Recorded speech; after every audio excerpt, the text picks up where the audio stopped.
One night, Kana was conducting an investigation while hiding as if she were spying on something. Matsuri and her friends ran past the area. Not long after, Kana noticed a suspicious transaction involving members of the General Affairs Department and the Security Department, so she quickly took photos as evidence. When the transaction ended and both parties left, Kana immediately climbed down and began walking home. Unexpectedly, someone in a nearby car had noticed her.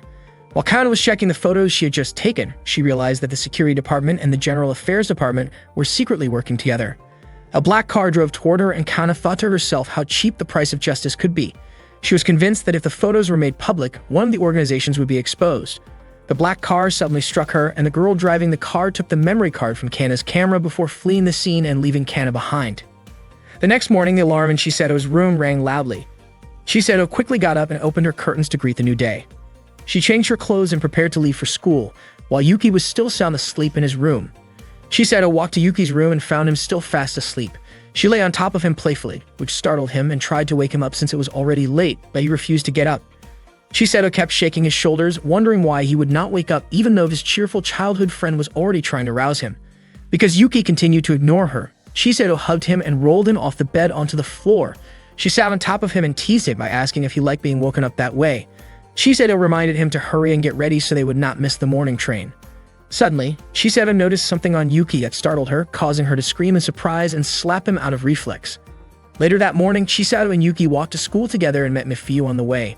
Mifuyu believed that Chisado and Yuki were truly close since they were always together. Yuki jokingly asked if Mifuyu could still say that after seeing the red mark on his cheek.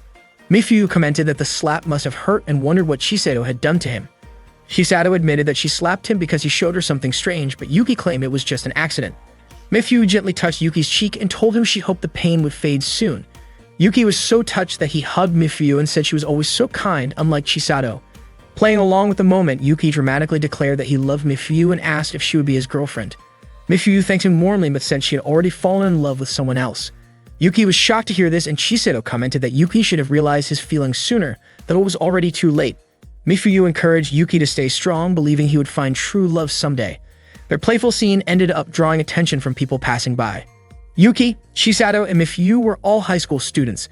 Mifuyu remarked that it had been a long time since they acted out a little play like that, but Yuki thought such antics were not appropriate for public places. When they arrived at their club room, Yuki noticed Mikuru bending down as if she were looking for something. He greeted her and asked if she had lost anything. Mikuru said she was just doing her usual routine. Before long, Chisado lightly tapped Yuki on the head for grinning in a way she found suspicious, suspecting he was having silly thoughts. Mifuyu then asked what Mikuru was doing. Mikuru stood up and simply said the word pink. Hearing that, Yuki jokingly asked if Chisado was wearing something pink, but Chisado quickly denied it and said her clothes were actually light blue. Just then, Nozomi arrived and greeted everyone, asking if Yuki had been scolded again. Yuki explained that it was all just a misunderstanding. Ei came in and teased Yuki for never studying as usual, followed by Ki, who called him silly in her usual way. Yuki insisted he had done nothing wrong, but Ei and he ignored his protests and began pulling various snacks from the shelves. While Nozomi opened another shelf, she was surprised when a pile of candy spilled out. She realized she had forgotten to turn off her candy-making robot, which she had named Amataku Mig-3. Ari and Ki tried to help clean up, but ended up slipping instead. A little while later, Oboro entered the room and was amazed by the sheer amount of treats scattered around. After they finished tidying up, Oboro showed everyone a new line of snack products made by the Umechin company. Ki expressed her envy that Oboro always received so many snacks from her family's company. Ei teased Yuki by saying he could eat as many snacks as he wanted if he married Oboro. Yuki was puzzled by how the conversation suddenly turned into talk of marriage. Oboro sat next to Yuki and asked what he thought about her suggestion. Yuki, still confused, wondered what Oboro was even talking about. Oboro clarified that they were really just discussing the chance to taste as many of the new snack sticks as they wanted. Chisado then suggested everyone try the new flavor of the snack sticks together. Oboro asked everyone to taste the snack he made. Ari and he immediately tried it and agreed that it was delicious. Oboro smiled and took note of their reactions, then asked Michiru for her opinion, but she simply said it tasted ordinary. When it was Yuki's turn to try it, Oboro seemed curious about how Yuki would eat the snack stick. To his surprise, Yuki broke the stick in half, which made Oboro wince in discomfort. Oboro could not understand why Yuki did that. Suddenly, Chisado took a small piece from Yuki's leftovers and tossed it into the air, intending to catch it with her mouth. Before she could eat it, Yuki quickly caught it first to stop her. Mifuyu explained that the snack was made of white chocolate, and Oboro apologized for forgetting to mention it to Chisado. It turned out that Chisato could not eat chocolate. Nozomi felt sorry for her, especially since Chisato was part of the food research club but could not enjoy chocolate at all. Adi and Ki wondered why Chisato could not just find a way to deal with her chocolate problem. Chisato thanked Yuki for stopping her earlier. All of a sudden, Hazuki, their teacher, rushed in and said the situation was urgent. Yuki was confused by her sudden entrance, but Hazuki simply grabbed a large glass of beer and drank it, claiming that she would not get drunk that easily. Hazuki then informed them that their club might be disbanded, shocking Yuki and the others. Later that day, a student council meeting was held. Mohaiji, the head of the General Affairs Department, spoke about a recent assault incident. According to the information he had gathered, the problem was connected to harassment of certain students, something even the student council president could not easily resolve. Mohaiji demanded that Yakumo, the student council president, step down and take responsibility, since he was the one who had appointed Yuki as the head of the General Affairs Department. Other council members agreed, but suddenly Satsuki arrived and voiced her objection. She apologized for being late because she had something important to investigate first. Mohaiji was clearly annoyed by her arrival. Satsuki, who served as the head of the finance department, then asked Mohaiji as the head of general affairs if he knew who would take over as student council president in case of an emergency. Mohaiji replied that of course the vice president would take over until the next election. Satsuki followed up by asking whether Mohaiji thought the vice president already had enough experience to handle preparations for the upcoming election, and whether the president should really resign without ensuring a proper election process. Mohaiji countered by bringing up issues of excessive spending in the security department, which was overseen by the president. Satsuki responded by presenting financial records from the General Affairs Department. She explained that she had received the records from an underclassman in General Affairs, and after reviewing them, she discovered several expenses that did not match the reported amounts. Embarrassed, Mohaiji quickly tried to cover the records and insisted that his department had no intention of committing any wrongdoing. Satsuki then suggested that they move on to discussing the incident that had occurred earlier that morning, and Mohaiji reluctantly agreed, preferring to change the topic. Throughout the exchange, Yakumo remained silent and did not defend himself. Rumors about the possible disbandment of many clubs quickly spread throughout the school. Satsuki's plan as the finance department head was to reduce the number of unnecessary clubs, cut funding for clubs with no achievements, and even disband some of them entirely. Reiji, a member of the Action Figure Club, said this was a serious problem for them. Their club required silicone rubber to create models, and they also needed materials to build displays for the cultural festival, which was held twice a year. The Action Figure Club made their products and stored them in a garage, which was why Reiji often earned the nickname Garage. Yuki was curious about a supposed propeller on Reiji's head, but Reiji denied having anything like that. Miyaru explained that the Action Figure Club needed a lot of extra tools and equipment, which were very expensive. Mifu added that the ingredients needed for their own food research club were also costly, meaning they spent quite a lot of money too. Yuki began to realize that since their club had no notable achievements, they would not have much of a case to argue against Satsuki's plan to cut clubs. While they were in the clubroom, Nozomi expressed her frustration, saying she did not want the food research club to be disbanded. Mifuyo reminded her that the plan was not final yet, even if Satsuki became the next president. However, Ei and Ki believed that Satsuki had a strong chance of winning because she was popular, attractive, and very capable. Chisato agreed that nothing had been decided yet, but Hazuki boldly predicted that Satsuki would definitely enforce her plan if she became president because she was a very serious person. Momoro was surprised and asked if Hazuki knew Satsuki well. Hazuki then revealed that Satsuki was actually her younger sister. Uli and Ki were shocked to hear this, especially since Satsuki and Hazuki did not look alike at all. Satsuki was stylish and seemingly perfect, while Hazuki had a different vibe. Chisato asked Hazuki to talk to Satsuki, but Hazuki admitted it was impossible because Satsuki was too stubborn. Uli was unsure what they should do, and Ki suggested supporting a different candidate. In the end, only 3 departments qualified for the first campaign round. The security department had no candidate because their leader was disqualified, which meant they would not participate in the next election. As a result, Satsuki's only opponent would come from the General Affairs Department. Yuki and his friends spotted Mohaiji from the General Affairs Department campaigning nearby. Yuki felt that it might be too much to vote for Mohaiji, who looked as if he was wearing a mask. However, Chisato pointed out that Mohaiji was not wearing a mask at all. He simply was not very handsome.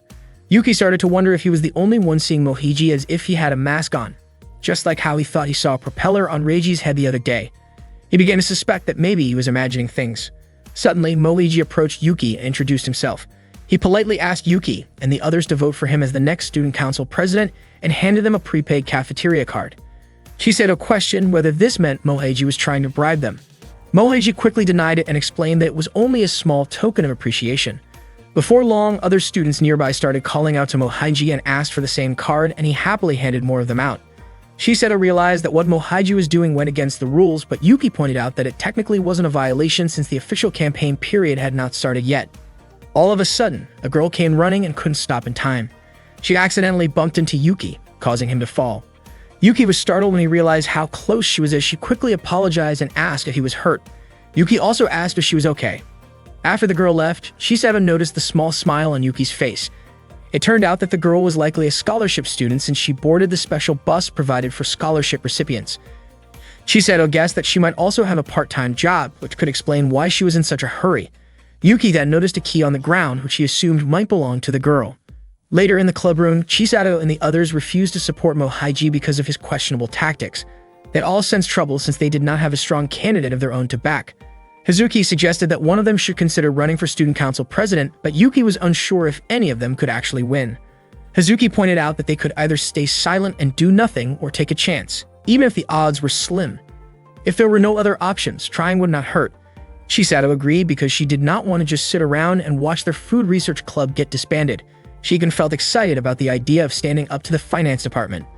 Everyone else shared her determination because they all wanted to protect the club. Mikuru said she would support the plan if Yuki was willing to take the lead. Yuki agreed and encouraged his friends to fight alongside him. The group joined hands in solidarity. After that, Yuki asked which of them would actually run for president, but to his surprise, everyone pointed at him. Meanwhile, Yakumo visited Kana in the hospital. He informed her that the election was about to begin and asked what he should do next. At that moment, Kimika lay quietly, unable to move her body.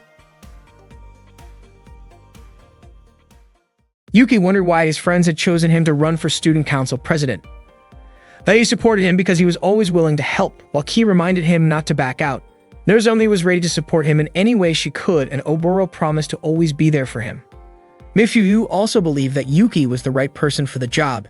Yuki admitted that he did not feel qualified to become president, but no one agreed with his doubts.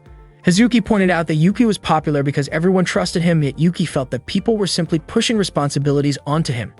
As the head of the food research club, Shiseto insisted that Yuki should run in the election in order to protect their club. Yuki remembered a moment from childhood when he and Shiseto once delivered flowers to a bride at a wedding. Shiseto had playfully asked the bride to attend her own future wedding with Yuki.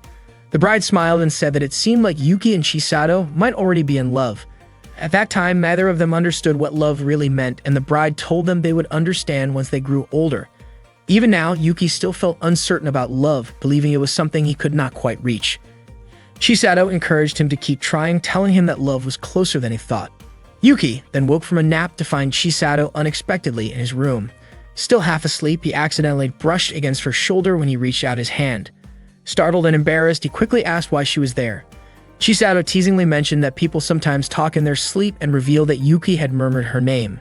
Flustered, Yuki denied it and tried to change the subject, insisting that he wanted to find the person truly meant for him. Shiseto was confused by his words, while Yuki explained that dreams sometimes felt easier than reality.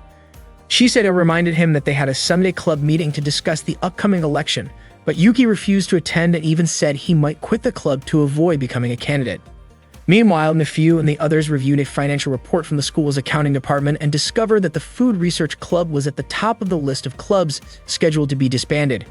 Ki pointed out that Yuki was the only one who could save the club by becoming student council president and overturning the decision.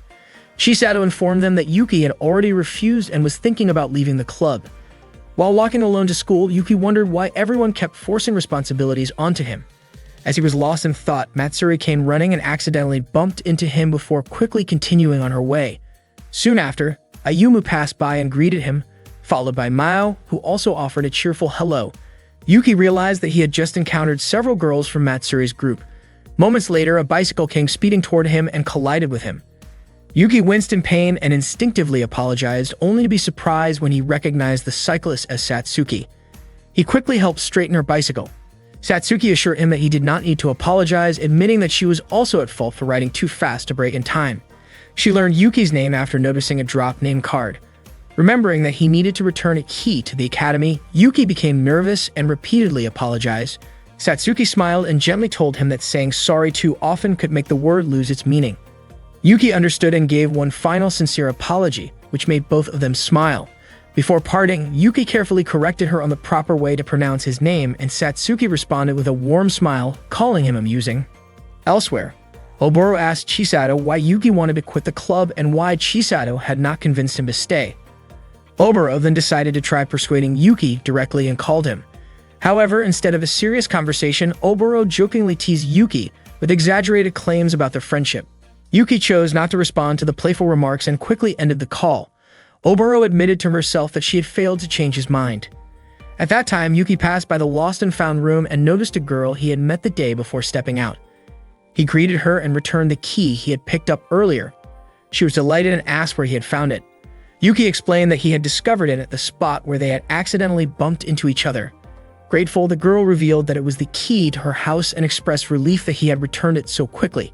Yuki felt glad as well, realizing it was worth the effort to bring the key back in person. She was surprised that Yuki had come to school on a Sunday, and Yuki mentioned that he had planned to attend a club meeting. When she asked which club he belonged to, he explained that he was in the Food Research Club, which mostly focused on tasting snacks. The girl thought it sounded fun. Yuki asked if she was also attending a club meeting, but she gently explained that scholarship students were not allowed to join clubs at their school. She added that she needed to leave soon to work at a factory. Before leaving, she introduced herself as Isara, a first-year student. Meanwhile, Nozomi was in tears because she could not accept Yuki leaving the club, even saying that she might feel like dying without him. Their friends were shocked to hear such an emotional outburst. Nozomi kept a photo as her phone wallpaper, but it turned out to be just a picture of herself with an ujima roll. She felt heartbroken, realizing that she might never get to taste Yuki's handmade ujima rolls again.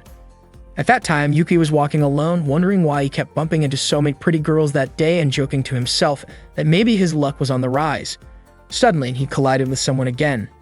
Thinking it was yet another chance encounter with a girl, he was surprised to find two male students stopping him instead. They asked if he was from the General Affairs Department or the Finance Department. One of them grabbed Yuki's name card and discovered that he was actually a member of the Food Research Club. Not long after, their leader arrived and ordered them to release Yuki. They turned out to be from the security department. Their leader, Takumo, told them to let Yuki go and remarked that it was unlikely anyone would try to catch him with only a short time left in his current role. The two students apologized for their rough behavior and helped Yuki back to his feet. Yuki understood that they were only concerned about the possibility of violence during the election season. Takumo then asked if Yuki was running for student council president. Yuki explained that he wasn't running by choice and was only being pushed by his friends. Takumo guessed that this was probably an attempt to save the Food Research Club from being shut down. Curious, Yuki asked how Yakumo knew about that. Takumo revealed that he had read Satsuki's financial report, which included the Food Research Club on the list of clubs to be dissolved. Takumo asked if Yuki still refused to run. Yuki admitted that he felt pessimistic, believing someone like him had no chance of winning. Takumo reminded him that if he gave up, the club would definitely be disbanded. He suggested that Yuki either support a candidate he trusted or run as an independent. Since the security department was staying neutral that year and not endorsing anyone, there would only be two main candidates, which created a good opening for Yuki. Takumo even offered his support. Meanwhile, Chisato was stunned that Yuki had disobeyed the club president's instructions. Mifu believed the best solution was to reconcile with Yuki and bring him back. Just then, Michiru appeared and grabbed a chocolate-flavored snack that Chisato had thrown away. Michiru asked if Chisato disliked chocolate. Chisato replied that Michiru could have it because she wasn't really in the mood for chocolate herself. Michiru casually said the word blue, which made Chisato think she liked blueberries. He felt that they needed to find another plan. Ki suggested working hard to earn achievements, so the club wouldn't be easy to shut down, but Oboro pointed out that earning achievements wasn't so simple. Suddenly, Nozomi proudly showed off a new mixer with a Hyper Tornado design equipped with an extra-long spin and a reverse rotation prevention system. It was, as she called it, the 6th-generation Nero machine. Omura was doubtful that this could count as an official achievement. Nozomi confidently declared that she had perfected it to have zero roughness and believed that Satsuki would hesitate to disband their club after seeing it. Nozomi eagerly tested the machine, barely able to contain her excitement about the results. Later, while buying a drink from a vending machine, Yuki noticed Satsuki struggling with something and went over to help.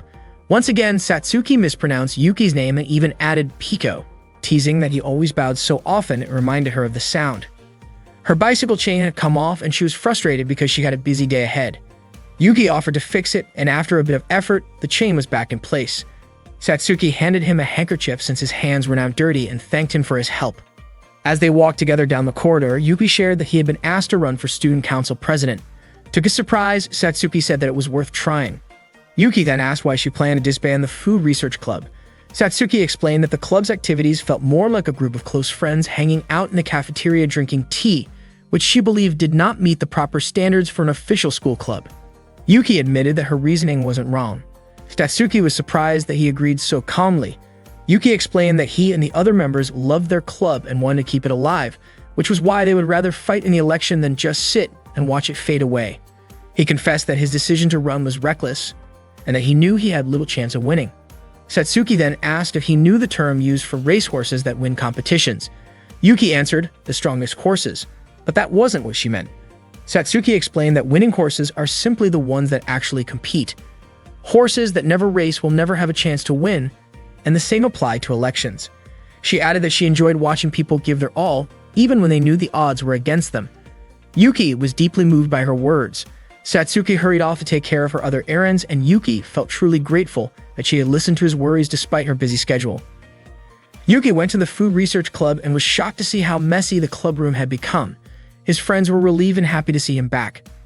Curious about the situation, Yuki asked what had actually happened.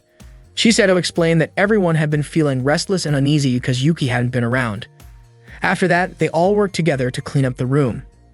Yuki admitted that he had been thinking about something important. He had decided to fight for the Food Research Club's survival. Since he wanted to run as a candidate for the Student Council president, he was determined to seriously aim for victory. He also didn't want his friends to push this heavy responsibility onto him without truly believing in it. Because of that, Yuki suggested holding an internal club vote so everyone could freely choose the person they believed had the best chance of winning the election. Hazuki agreed that this was the best way to decide, and everyone else supported the idea. Shiseto quickly handed out pieces of paper so each member could write down their choice. Before the vote began, Yuki wanted to say a few words. He admitted that the Food Research Club had been a little too relaxed lately, spending most of their time eating snacks bought with club funds and gossiping. To outsiders, it probably looked like the club was useless and unproductive, and that might be why the school considered shutting it down. Yuki said that despite what others might think, the club was precious to him. Thanks to the club, he had met all of them, shared fun times, and created memories filled with laughter. He didn't want to lose something so meaningful. He asked everyone to think carefully and choose the person who had the best chance to win, someone they truly wanted to support. Yuki also reminded them that leadership required courage, decisiveness, and a strong presence. He hoped they would pick someone capable of securing victory. When the voting ended, the results showed that Shiseto received 1 vote while Yuki won by a landslide. Everyone cheered in excitement. Yuki was completely confused and wondered if they hadn't heard his speech, since he had secretly hoped they would choose Shiseto instead. However, his heartfelt words had inspired the others and convinced them that Yuki would fight the hardest to protect the club. Realizing this, Yuki felt as though he had unknowingly set himself up. Shiseto gently told him to accept the fair result with humility. Later, Yuki walked home with her. Along the way, Shiseto mentioned that Yuki should simply follow through with what he had said earlier. When they passed a small shop, Shiseto stopped to buy some chocolate from a stand near the sidewalk. After arriving home, she cut the chocolate in half and offered 1 piece to Yuki. Shiseto looked delighted when Yuki happily enjoyed the treat.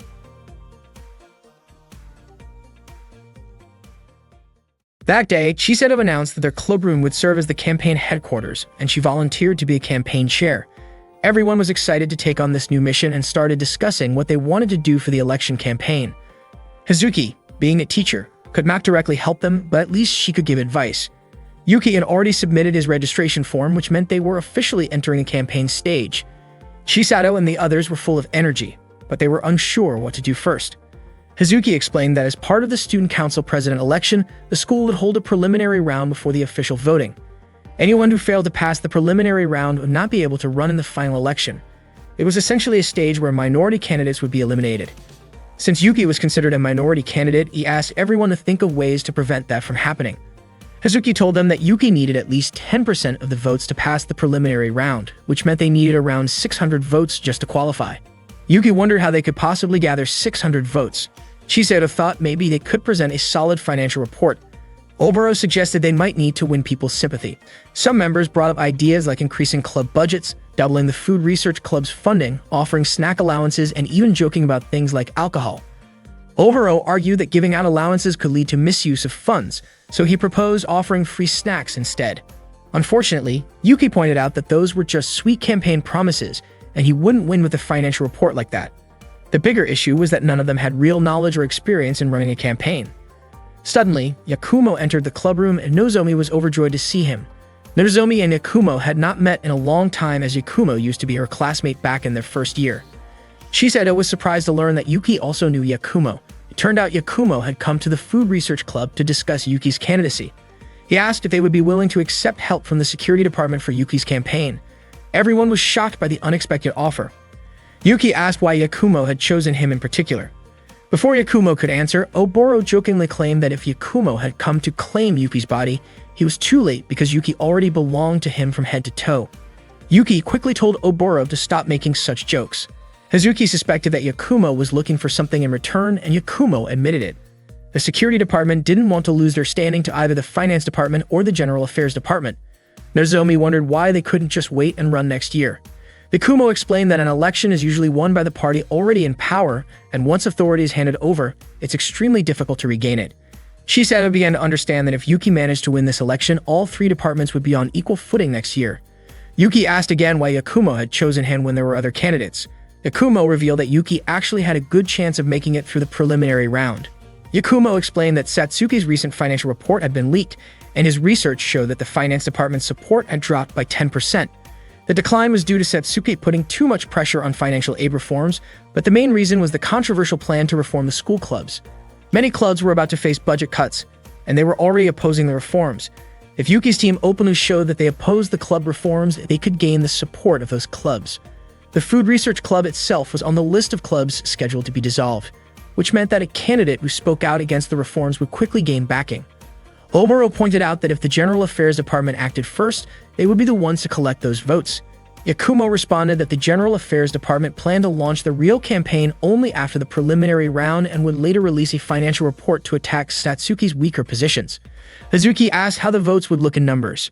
Yakumo estimated that by combining the votes of clubs opposing the reforms with the support of the security department, they could secure around 400 votes. The remaining 200 would still need to be gathered elsewhere. Oboro felt confident they could manage that if they reached out to friends for help. Nozomi, who knew a lot of people, promised she could bring in many votes, while Chiseto and Mifyu were sure they could handle the task as well. The key was that they could realistically reach 400 votes if they worked with the security department. Yuki realized that they couldn't handle everything on their own. Chisato asked about the kind of partnership Yakumo was offering, especially since the security department was currently under operational review. Yakumo explained that he couldn't lend them any members but could share his knowledge and expertise. Yuki looked very interested in the proposal. Shiseto reminded everyone that both sides would benefit from the arrangement, so there was no need for exaggerated promises. Yuki cautioned Shiseto not to act overly proud towards someone offering help, but Shiseto pointed out that Yakumo was not doing this out of pure goodwill. It was possible that Yakumo wanted to create a puppet administration under Yuki. Yakumo acknowledged that it was natural for them to be cautious and offered a cooperation contract valid only until the preliminary round ended. If they grew to trust him, they could then extend the agreement. In the end, they all agreed to work together, and Yakumo promised not to let Yuki and the others down. Yakumo shook hands with every member of the Food Research Club as a sign that their cooperation was officially beginning. "You look forward to working together." Hazuki reminded him not to involve her students in any conflicts and asked Yakumo to look after them, since they were all good kids. Yakumo explained that the financial report strategy should be used as the final move because no one would pay attention to the report of a weak candidate. What they needed first was at least 600 votes to pass the preliminary round, and to achieve that, they had to present a standout policy protecting the school clubs. As the first step, Yakumo asked Yuki to visit the clubs that were on the disbandment list and request their support. Yuki immediately agreed, but Yakumo suggested he bring along a female member since some clubs had many male members, and it would help to have a girl smiling and making the request. Yuki's plan was solid because he was naturally skilled in campaigning. Yuki then asked who among them would join him, but everyone hesitated because there were 100 clubs to visit. In the end, Shiseto volunteered, pointing out that as the campaign leader, she should take on the job when no one else would. After that, Yakumo assigned someone to collect signatures, explaining that people who signed a petition were less likely to betray them and would probably vote for their side. Aoi and Ki complained that the task sounded boring, which irritated Yuki, who wondered if they even intended to help at all. Yakumo then mentioned that the job was more fitting for pretty girls. Hearing that, Aoi and Ki perked up and became eager to start. Yuki commented that Yakumo truly was a professional, able to get people to do exactly what he wanted. Yuki and Chisato first approached Reiji and Miyaru from the Figure Action Club, inviting them to join an election alliance that supported Yuki. The alliance would consist of clubs targeted for disbandment by Satsuki, aiming to fight back against the groups backing the finance and general affairs departments. Chisato persuaded them further by appointing Reiji and Miyaru as the alliance's president and vice president. Yuki asked them to visit each club and help organize the alliance. Chisato explained that they wanted the organization to form voluntarily so it wouldn't look like a forced coalition. Both Yuki and Chisato earnestly pleaded for their help. Miyaru pulled Reiji aside to discuss it, and eventually Miyaru agreed to their request, but only under one condition. Meanwhile, A and Ki carried out their task with surprising success, attracting crowds of male students eager to sign their petition. Nozomi handled putting up posters using her technical skills. Mifu worked on preparing the speech with Yakumo's help, while Mikuru focused on printing campaign posters. That afternoon, Satsuki came to meet Hazuki. Hazuki praised Satsuki for having the courage to come alone. Satsuki replied that she didn't have time to entertain Hazuki's nonsense. When Satsuki asked what Hazuki wanted, Hazuki casually asked if it was possible to receive an advance bonus. Satsuki said that wasn't her responsibility and suggested Hazuki speak with the General Affairs Department instead. Hazuki then asked Satsuki not to be so cold, reminding her that Hazuki was still her older sister, even if they had different mothers. Hazuki wondered if Satsuki intended to disband the Food Research Club just to upset her. Satsuki denied it, explaining that she would never let her personal life influence her school duties. The decision was made only after a thorough review. Hazuki felt relieved to hear that, admitting she wouldn't know what to do if the club members faced trouble because of her. Satsuki then asked if that was all Hazuki wanted to discuss, as she had a meeting with the election committee. Hazuki commented that Satsuki had grown up and was sure their mother would be proud of her. Satsuki responded that such praise wasn't enough because she needed to surpass Hazuki by achieving what Hazuki never could, becoming student council president. Hazuki was taken aback and questioned why Satsuki seemed to resent her so much, even wondering why Satsuki didn't just fire her, since teachers at the school were technically hired under student authority. Satsuki firmly repeated that she would never allow her personal feelings to interfere with her responsibilities. Hazuki replied that this meant Satsuki wouldn't mind dismissing her if it were a professional decision. Hazuki then told Satsuki to do as she wished and wished her good luck in the election. Hazuki assured her that as a teacher, she would continue to support Satsuki without letting their family ties affect her judgment. Yuki felt exhausted and dropped himself onto a park bench, surprised by how draining it was to talk with so many people. Chisato smiled at him and teasingly called him lazy. Without warning, she placed a coin on Yuki's face and told him to go buy her a coffee. Yuki was caught off guard that Chisato would order him around like that. To her, Yuki was someone special, someone she could rely on, and she expected him to listen. Yuki joked that if that was the case, Chisato should treat him like someone valuable. Chisato smiled and said that he really was valuable to her. While Yuki was buying drinks, Satsuki suddenly approached him. She mentioned that she had heard he was officially running as a candidate and declared that the two of them were now rivals. Once again, Satsuki accidentally mispronounced Yuki's name, but he simply smiled and didn't correct her. Satsuki shook his hand, inviting him to make the election a fair competition. She admitted she hadn't expected Yuki to be so confident. Yuki's face turned slightly red as he smiled back after their handshake, but then he noticed Chisato watching them from a distance.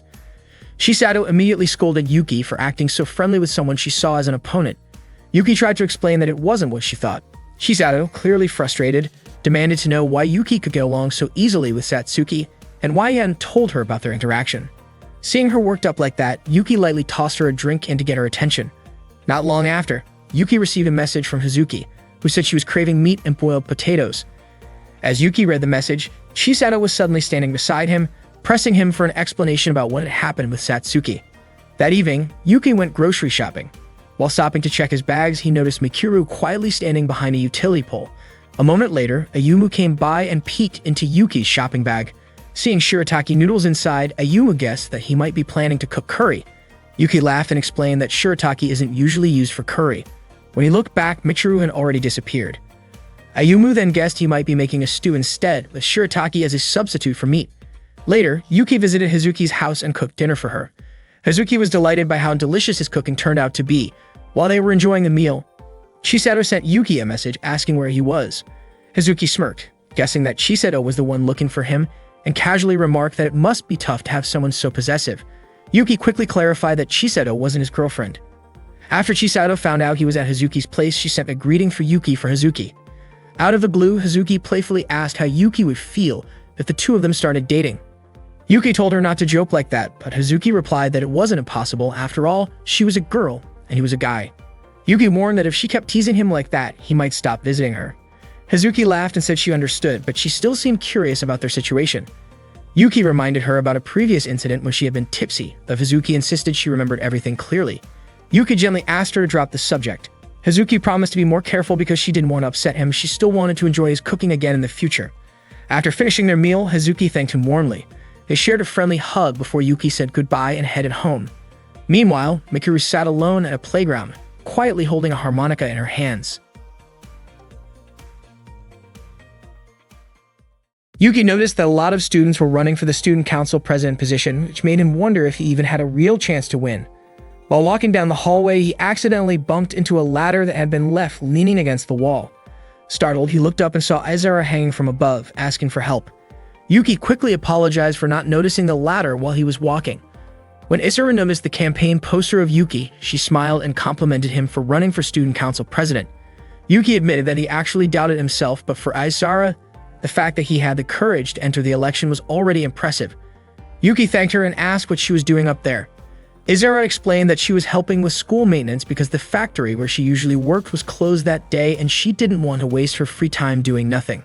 Yuki commented that being a scholarship student must be tough, but Izara said she was still grateful because the scholarship allowed her to study at Takafuji High School. She shared that she had 2 younger siblings to support, so if she didn't work hard, she might have to drop out. Suddenly, 2 students walked by and mocked her, saying that someone without money shouldn't try so hard to get into Takafuji. Their words hurt Izara deeply, but she stayed quiet. Yuki was about to confront them, but Izara quickly stopped him. Yuki insisted that staying silent would only make things worse, but Izara explained that those students had always been like that. Looking frustrated, Yuki noticed Izara seemed down and worried about what they said. She hesitantly asked if she really smelled bad, just like those students claimed.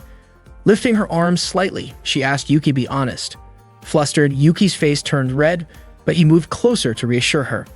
He carefully checked and told her that she didn't smell bad at all. In fact, she smelled nice and clean. Relieved, Izara thanked him warmly.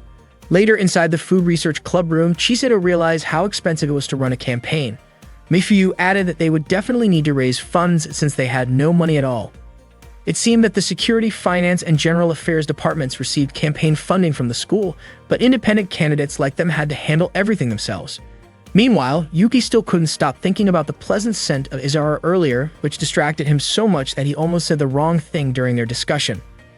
Ai mentioned that candidates who spent huge amounts of money on elections often had questionable motives. He suggested running a low-budget clean campaign, but Yakumo pointed out that even the simplest campaign required expenses, such as printing pamphlets for every student. Even with a bare minimum budget, they would still need a lot of money to attract voters. Yakumo explained that even the city council spent tens of millions of yen every year just to send out telegrams for weddings and funerals. Chisato estimated that they would need around 30,000 to 50,000 yen to run a decent campaign. He wondered if they could use the club's budget, but Hazuki firmly rejected the idea, explaining that the funds were strictly meant for club activities.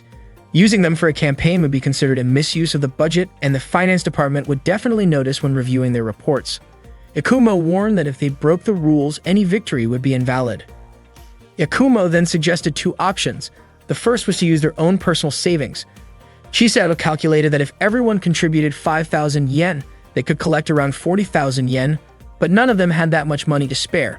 The second option was to hold a bazaar. Yakumo explained that the bazaar was originally introduced as a fundraising event during the preliminary election rounds. Hazuki added that years ago, poorer students were not allowed to run for office and part-time jobs were banned by the school. Because of that, the bazaar tradition started as a way to help raise campaign funds, and eventually it became one of the main events. Everyone agreed that organizing a bazaar would be their best chance to gather funds. Chisato asked what kind of products they could sell. Nozomi suggested the famous Ujima roll, a special cake roll made by Yuki that could only be found in the food research club. She described it as a soft sponge cake filled with smooth, sweet cream and fresh fruit, creating a perfect harmony of flavors that melted in the mouth. Just imagining it made everyone crave it immediately. Chisato then asked how many rolls Yuki could realistically make. After calculating the cost and effort, Yuki admitted that he could only manage a maximum of 20 rolls, which would give them about 12,000 yen in profit. Izara suggested raising the price per slice, but Yuki worried that selling it too expensively would drive people away. He proposed adding a free bonus item with each purchase, but Mifuyu reminded them that giveaways would only add more costs. They started brainstorming ideas for a free incentive that wouldn't cost anything. Yuki jokingly suggested offering photos or handshakes with each purchase, but Ai and he doubted anyone would want that. Chiseto refocused the conversation, saying the real goal was to find a way to sell the Ujima roll at a higher price without increasing their expenses. She decided to handle the marketing strategy herself and simply asked Yuki to prepare the 20 rolls. Finally, Yuki mentioned that once they secured the funds, they also needed to think about what kind of campaign goods they would distribute to voters. Yakumo brought out examples of items used in last year's election. Yuki wondered if that would be considered bribery, but Yakumo explained that as long as the items were officially recognized as candidate pamphlets, it was perfectly acceptable.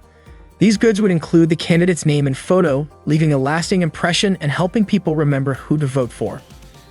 Ai and Ki wondered who would even want merchandise featuring Yuki, but Oboro admitted that he actually owned a shower curtain with Yuki's picture on it.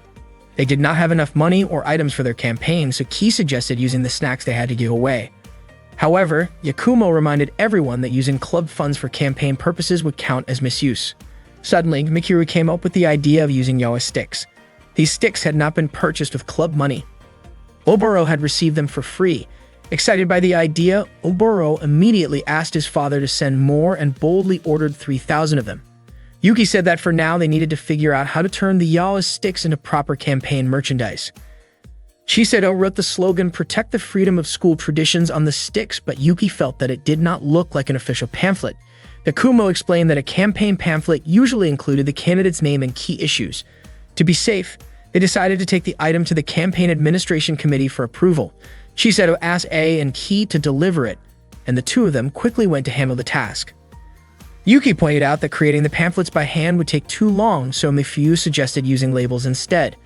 Hazuki mentioned that a pack of label sheets containing 20 pages with 10 labels per sheet would cost 1,000 yen. Since they needed 15 sets, it was going to be expensive. Shortly after, Chiseto received a call from the committee. The Yawa sticks were approved as long as the pamphlets were firmly attached to avoid misunderstandings. Chiseto then asked Hazuki if she could lend them some money. Hazuki explained that teachers were not allowed to provide financial support to candidates, but Chiseto argued that lending money was not the same as giving it and promised they would return it after the preliminary elections. After thinking it over, Hazuki pulled out 30,000 yen from inside her clothing and handed it to them. Chiseto expressed her deep gratitude, and the group felt relieved and excited to move forward with their campaign plans. When the Yawa sticks finally arrived, everyone felt exhausted just imagining how long it would take to attach all the labels. Nozomi encouraged them not to worry and proudly introduced her invention, a machine called Harry Harry. To their surprise, the machine was not designed to apply labels. It was actually a shoulder massage machine meant to relax them after work. The name Harry Harry stood for Hydraulic Adjustable Realignment Intelligent Hand Manipulator, a complicated way of saying it was a multifunctional massage device. In the end, they still had to attach all the labels manually. Yuki estimated that it would take one person 10 hours to finish, but if 10 people worked together, it could be done in just 1 hour. Unfortunately, Hazuki could not help, and Chiseto and Oboro needed to join Yakumo to set up the campaign booth, leaving only 5 people to handle the task. To make things slower, Yuki also had to leave his shop for Ujima rolls. While Yuki was walking his bike loaded with groceries past the booths being set up, he noticed that many groups seemed to be running for election, mainly so they could sell goods. The booths were packed with items such as decorations, clothes, chairs, computers, musical instruments, and even motorcycles. Some were even selling animals that were regulated under the Washington Convention. Yuki then spotted 2 members of the Suno Club arguing with Satsuki. They were upset about their budget being cut even though their club had a long history of achievements. Yuki stepped forward thinking Satsuki might need help, but soon realized this was not the traditional sumo club. It was a mock sumo club. The member, Ruzeki, proudly claimed to be a champion. Satsuki explained that she had found suspicious expenses in their budget. It turned out that most of their funds were being spent on sumo stew. She questioned whether such a huge amount of stew was really necessary for their activities. Satsuki pointed out that if Ruzeki truly intended to practice mock sumo, he should be eating mock sumo stew instead. The club members could not argue back and, in a playful attempt to drive Satsuki away, sprinkled imitation salt around her. After Satsuki left, the 2 members hugged each other and admitted that Satsuki was far too tough to deal with. Meanwhile, Nozomi and the others were starting to feel exhausted from sticking labels, and the work was still far from finished. At one point, Mikuru shook her body because some labels had gotten stuck to her skirt. While trying to spin around a tree to get them off, she ended up tripping after getting tangled in some cloth. Yuki was walking together with Satsuki, and Satsuki explained that during every investigation she kept finding parts of the budget being wasted on small, unnecessary things. To reduce these wasteful expenses, she continued her inspections even during the election campaign, since she was still serving as the head of the finance department. According to her, the student council election had nothing to do with her financial duties. Yuki commented that Satsuki was being too hard on herself, but she replied that she was simply being stubborn. Takafuji Private Academy valued the freedom of its students, which meant that most of the administrative authority rested in the hands of the student organization. The student council was responsible for managing the academy's internal authority, so it could handle things too loosely. The school could quickly fall into disarray. Yuki asked if the academy's situation was really serious enough to require so many budget cuts. Satsuki responded by asking whether Yuki had read the entire financial report.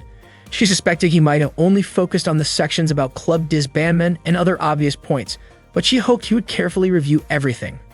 She emphasized that club reforms were not only about reducing budgets. At that time, Izuru was busy helping with school maintenance. She was so tired that it seemed unlikely she could finish her tasks that day. As she paused for a moment, she looked at Yuki's campaign poster and quietly said that he was amazing. Suddenly, a group of female students approached her and pressured her to come with them. Izuru looked frightened and couldn't resist. Meanwhile, Yuki had arrived at the club room and immediately opened Satsuki's financial report, carefully reading every page of the document. At the same time, Izuru was being harassed by the group of girls. As the day turned to evening, Yuki walked home with Chisato and Mifuyu. They were exhausted from the day's work but happy to have finished everything on time. Yuki looked unusually gloomy, which made Chisato ask what was bothering him. Mifuyu mentioned that he had been acting that way since returning from shopping. Suddenly, they noticed Izuru searching for something nearby. Yuki and the others approached her and asked if she needed help. Izuru abruptly shouted that she was fine, then quickly apologized and repeated that she was really okay. Later that night, Izuru returned to her maintenance work. She looked sad, still shaken from the harassment earlier that day. The girls who had confronted her had accused her of showing off by claiming to know an upperclassman and even spread a cruel rumor that she was trying to get his attention. In an act meant to embarrass her, they took a personal item of hers and threw it in the trash, leaving her deeply upset. Because of this emotional strain, Izuru accidentally knocked over a lamp while working, as she was too distracted to focus. To save the Food Research Club, Yuki decided to take part in the Student Council presidential election. His friends agreed and joined the campaign to support him. That day, 3,600 pamphlets for all the distribution points were finally completed. Chisato reminded Yuki to finish making the Ujima roll by the end of the day. Mifuyu promised to write the best speech she could. Chisato teased that if Mifuyu ran into trouble, Yuki would probably stay up all night to help her, but Mifuyu insisted that she could handle it on her own. Yuki thanked her, held her hand, and confessed his feelings, asking Mifuyu to be his girlfriend. However, Mifuyu gently admitted that she already loved someone else. Despite that, the three of them continued their usual friendly banter. Suddenly, Oboro opened the door and saw the scene, which made Yuki feel embarrassed, though it was already too late to hide anything. Omuro commented that Chisato looked especially happy, and Mifuyu added that Chisato must really love Yuki. Chisato quickly denied it, saying there was no way she could fall for an idiot like Yuki. Yuki joked that Oboro should already realize how Chisato treated him like a servant. Annoyed, Chisato pressed her foot against Yuki's leg in protest. Mifuyu called Yuki hopeless and gently patted his head. Even though Yuki tried to act indifferent on the outside, deep down he had already fallen for Mifuyu. Later that day, Yuki prepared to make more Ujima rolls while Mifuyu cheered him on. Yuki asked if Mifuyu was okay with skipping class, since her attendance record was still low. Mifuyu said she was healthy and hadn't taken many sick days, so it wasn't a problem. Yuki mentioned that this was his chance to repay Chisato for all the kindness she had shown him. Thanks to Chisato, Mifuyu was able to enjoy her time at school despite her past difficulties. When Mifuyu first transferred there, she had been held back a year after taking time off for surgery. Because she was older than her classmates, everyone kept a certain distance, speaking to her politely and treating her differently, which left her feeling uneasy. It was Chisato who stepped in and helped her feel comfortable. Yuki said that Chisato probably didn't even think much about it, since Chisato naturally spoke casually with everyone. But for Mifuyu, Chisato's kindness meant everything, and she was deeply grateful. That was why she wanted to do her best to help Chisato and to protect the Food Research Club that she had grown to love so much. While Yuki worked on the cake batter, Mifuyu focused on writing her speech. After finishing the batter, Yuki baked it, added cream and fruit, and rolled it carefully. Before long, he had completed 2 rolls. Mifuyu praised his work and mentioned the names Samantha and Tabitha, explaining they were a witch and her daughter from an old television show. Yuki was surprised that Mifuyu knew something so vintage. A little while later, Yuki finished his 6th Ujima roll and asked for the time. Mifuyu responded with another one of her old-fashioned jokes. Not long after, a girl named Hidaka, a reporter from the school news outlet ASP, arrived. She said she was compiling a list of student council presidential candidates and wanted to interview Yuki. However, Hidaka mispronounced Yuki's last name while taking notes. When Yuki politely asked her to correct the spelling, Hidaka misunderstood and wrote it down as if it were his main campaign policy. She even jotted down Yuki's casual remarks as if they were official messages from a candidate. After finishing the interview, Hidaka left, ignoring Yuki's attempts to clear up the confusion. By then, Yuki had already completed his 8th role. Although Mifyu had already finished writing her speech, she pretended it was taking longer because she simply wanted to spend more time with Yuki. Oboro dropped by again to check on Yuki's progress. Yuki assured him that he could finish everything that day. Oboro joked about wanting to taste some of the creamy filling and playfully wiped a bit of cream off Yuki's face before leaving. Yuki kept working carefully, taking his time so he could stay with Mifyu a little longer, while Mifyu quietly watched him with a peaceful smile. Soon after, Nozomi arrived and asked about something called the Angel's Share. Yuki explained that it referred to the small amount of alcohol that naturally evaporates during the aging process in a barrel. Nozomi happily confirmed the answer and teased that 1 out of every 10 pieces of the Ujima roll should belong to the Angel's Share. Of course, her playful comment was just a way to ask for a piece of the cake. Yuki quickly caught on and said he wouldn't give her any at that moment, but promised to save some for her next time. Nozomi pouted and looked like she might cry, so Yuki finally promised to give her all the end pieces from the 20 Ujima rolls he planned to make. Nozomi cheered with delight, calling Yuki a true friend before leaving with a big smile. Yuki and Mifyu shared the end piece of the Ujima roll. The slice was warm and sweet, just like the time they were spending together. When Yuki was almost done with his work, Mifyu offered to make some tea. Yuki gladly accepted and Mifyu went off to prepare it. Not long after, Hazuki arrived to check on Yuki's progress. She leaned in close as she spoke, making Yuki wonder why she came. Hazuki explained that she was worried about him. Without warning, she sat casually on Yuki's laps, saying that he hadn't stopped by to cook at her house since the campaign began, and it made her feel a little lonely. When Mifyu returned carrying the tea, Hazuki quickly stood up and excused herself, saying she had something else to do. Mifyu placed the tea on the table with a calm smile. Even though she stayed cheerful, Mifyu secretly wished Yuki's attention wouldn't be distracted. More than anything, she wanted him to focus on Chisato and make sure Chisato stayed happy. Yuki reassured her not to worry, telling her he cared deeply for Chisato in his own way. Before long, Izara arrived and introduced herself as someone sent by the Election Administration Committee. She explained that each scholarship student had been assigned to assist a different candidate as a general helper. From now until the end of the campaign, she would be supporting Yuki, and she happily admitted how excited she was to work with him. Out of more than 100 student council candidates, it felt like fate that she was paired with Yuki. Yuki agreed with a smile, though Mifyu couldn't hide a hint of unease at how easily Yuki and Izara seemed to connect. Izara soon met the entire food research club and politely introduced herself, promising to do her best for the team. Yuki felt lucky that their booth had been placed right next to the main stage, a perfect spot arranged by Yakumo. The Takafuji Private Academy election event was about to begin. Students bustled around, excited to visit the different booths. The finance department's booth was especially crowded, with Satsuki attracting a lot of attention from the crowd. Ari and Ki showed up carrying merchandise from a rival campaign, which surprised Chisato. Yuki playfully called it a little bit of reconnaissance. The items A and He brought featured Mohiji's image, which Yuki found amusing, though he admitted the general affairs team seemed quite capable and hard to beat.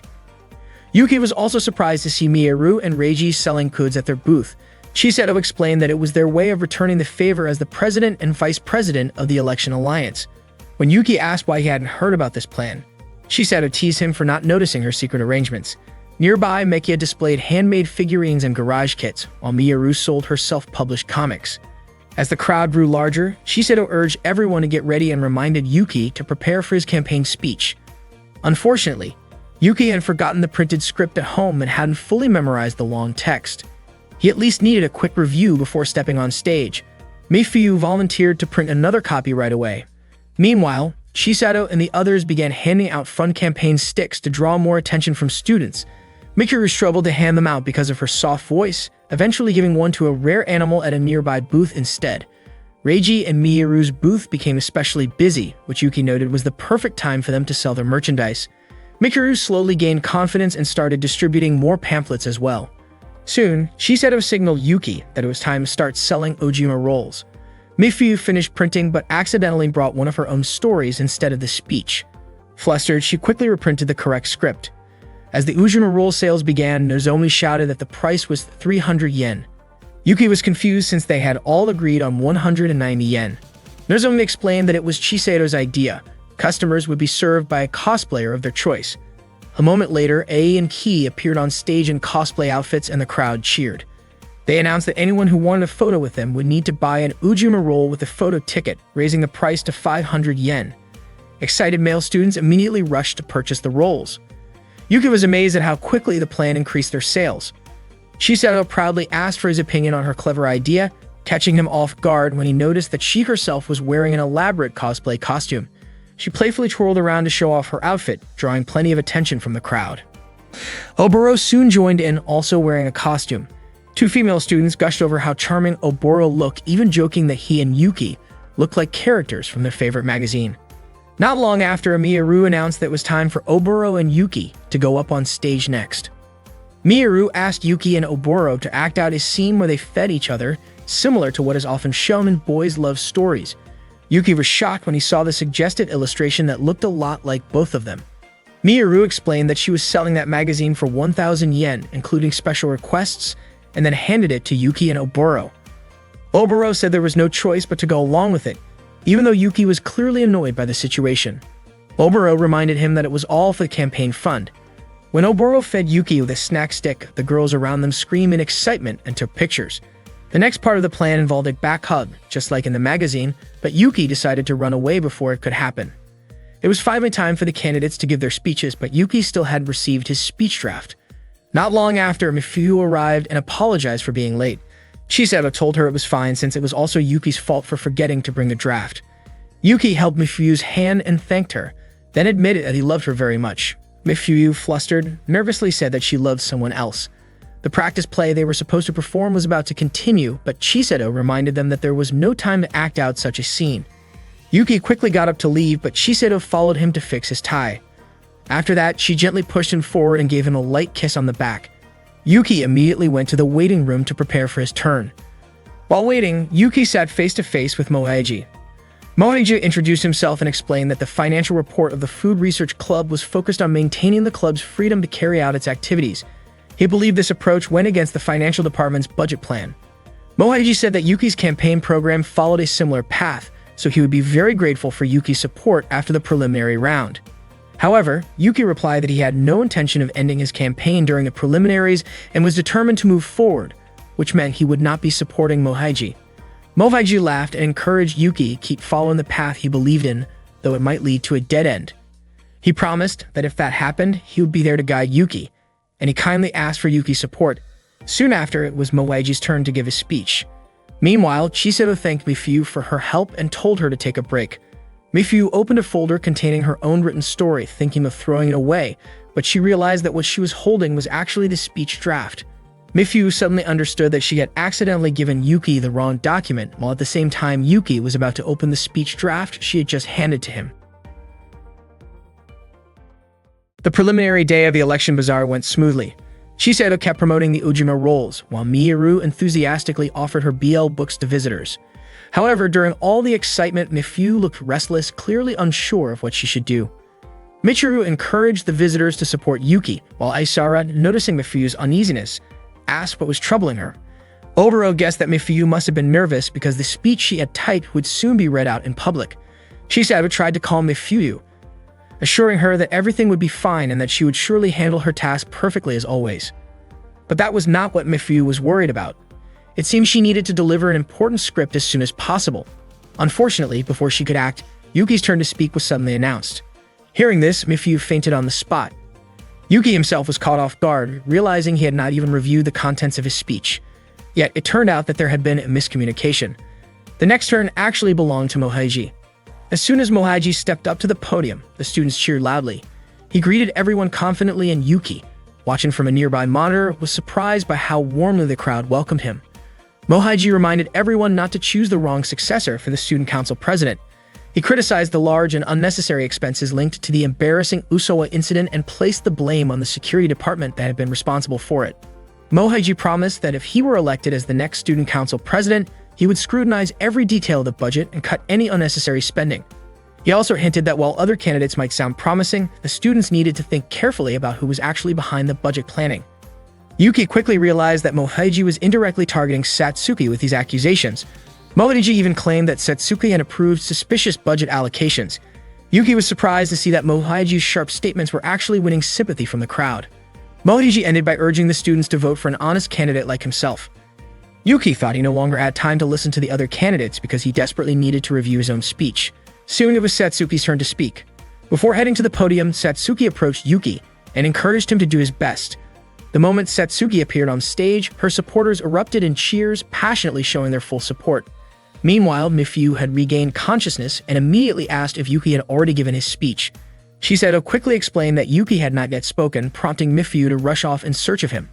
On stage, Satsuki explained that the student council's income and expense budget had become unstable due to a series of systematic changes in student council activities.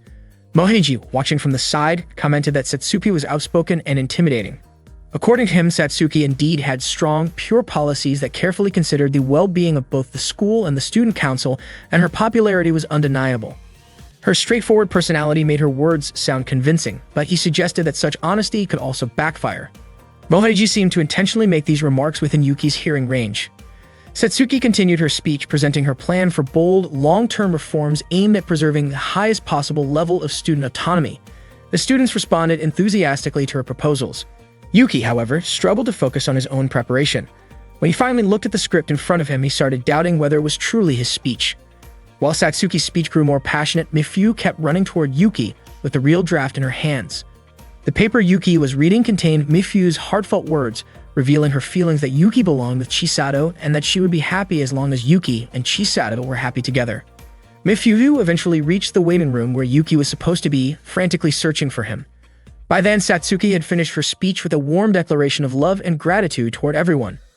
Yuki, however, stared at the paper in front of him, realizing that what he held was not a speech at all, but rather a love letter from Mifyu. The discovery only made him more unsettled. Not long after, Yuki's name was called. He had no choice but to prepare himself despite not having reviewed his actual speech. Mifyu finally spotted Yuki, but was too late. He was already walking toward the podium. She tried calling out to him, but the staff prevented her from entering the stage area. Yuki kept moving forward. From below the podium, Satsuki watched him closely. As Yuki climbed the steps, he suddenly stumbled and fell, scattering the papers he carried. He quickly got back on his feet and glanced around, noticing Shiseido, who was making sure he was okay. Wiping the blood from his face, Yuki steadied himself and began to speak. His first words were a request for everyone to laugh, which immediately brought cheerful laughter from the students. He introduced himself properly, clarifying that his last name was Ujima, not Ushima, reminding everyone that a misspelled name could invalidate their votes. Yuki then asked the students to choose him as their president, promising to stop the drastic club reform plans. He explained that many clubs were currently facing budget cuts, forced mergers, or even disbandment, including his own food research club. Yuki vowed to do everything he could to prevent such disbandments, insisting that all students were in the same situation, and that he needed their votes to protect their activities. His passionate words stirred excitement among the crowd, earning their enthusiastic support. Before closing, Yuki also shared the 7 pledges of the Food Research Club, giving the audience a glimpse of the club's fun and dedication. After all the candidates finished their speeches, it was finally time for the students to cast their votes and decide the next student council president. After that, Yuki was completely exhausted and lay down in the clubroom. His friends told him that he had done a great job. Yuki honestly could not remember anything he had said earlier. Hazuki mentioned that people seemed to really respond well to Yuki's speech. Nozomi admitted that she felt excited when she heard Yuki's speech, and Oboro even called it impressive. Ai said she never expected that something which started with the 7 vows of the Food Research Club would turn into a story about the creation of the universe and the history of Yukin. And Ki was surprised to learn that Yukin actually came from a dish originally made with lamb. Yuki still had no memory of what he had said. Isara believed that even though Yuki could not remember his own words, everyone who heard the speech would never forget it. Yuki apologized to Mifyu since she had gone through so much trouble to prepare a script, but he had been too nervous to even review it. Mifyu snatched the script back and said that Yuki's speech was far better than anything she had written, in praising his natural talent. Not long after, Hidaka entered the Food Research Clubroom to deliver news that the live online broadcast of the preliminary election would start soon and that he would be reporting it directly. Yuki was puzzled about why Hidaka was wearing a male uniform, but Hidaka calmly explained that he was a boy and naturally wore the male uniform. That afternoon, Haritachi, who served as the host for the ASP preliminary election coverage, announced that there was a voter turnout of 98.4%. This meant that a candidate needed at least 604 votes to advance to the next round. Some of the candidates predicted to pass included Satsuki from the Finance Department and Mohaiji from the General Affairs Department. Hiratachi also introduced other candidates chosen by the ASP, including Yuki, whose main policy was the correction of names and whose message emphasized not leaving anyone behind. Shiseido could not understand what Yuki had actually done, but Yuki explained that he had simply given a proper answer, even though Hidaka quoted him in a way that made it sound more dramatic. The live broadcast then switched to Hidaka reporting from inside the food research clubroom. He described the atmosphere there, noting how there were a few smiles before the vote counting began, but the mood quickly turned serious once it started. Yuki wondered why everyone was getting so nervous just because of a live online broadcast. The first update came in, 100 votes had been counted, which was 1.7% of the total, and Yuki was in third place with 8% of the votes. Everyone started to worry because Yuki needed at least 10% overall to advance. Hazuki reminded them that it was still the beginning of the count, so the votes from the senior students had likely not been included yet. According to Hazuki, many senior students tended to spread their votes outside the three main departments as a way of showing support before graduating. With only 100 votes counted so far, there were still 60 more updates to go before the final tally. Time passed as they continued to wait for more updates. By the 15th update, Yuki had received 182 votes, which was 9.2%. In fourth place was IAM, who had 8.8%, slightly higher than her previous 8.6%. This meant there was a serious competitor aside from Yuki. Reiji explained that IAM attracted voters by presenting herself as a true revolutionary who did not belong to any of the three main departments. Where her support came from remained a mystery, as Miyaru had investigated various rumors but could not find anything solid. Isara remained confident that Yuki would still be fine even if IAM managed to reach 10%. However, Satsuki warned that it would be almost impossible for Yuki to win if a fourth candidate advanced to the final round, because the votes would then be split between Yuki and IAM, leaving no chance for Yuki to surpass Satsuki and Mohaiji. Before long, the latest update showed that Yuki had finally reached 10% of the total votes, with 94.4% of all ballots counted. That meant Yuki had secured 571 votes, greatly increasing his chances of moving forward. Hazuki felt confident they would make it, since they had begun receiving votes from the senior students. Even so, they could not relax because IAM's votes had climbed to 9.8%. Hidaka then announced that Yuki was projected to pass with 97.7% of the votes counted, marking the first time in 7 years that a candidate outside the three main departments could advance. Hidaka continued his live coverage from the food research clubroom, noting how excitement filled the room when Yuki's projected victory was announced, but the atmosphere quickly became serious again as everyone waited for the final results and the announcement of the fourth candidate. At that point, IAM had 9.9% of the votes with 584 ballots in her favor, meaning she needed just 20 more votes to qualify. With 140 votes still uncounted, it was entirely possible for IAM to get those remaining votes.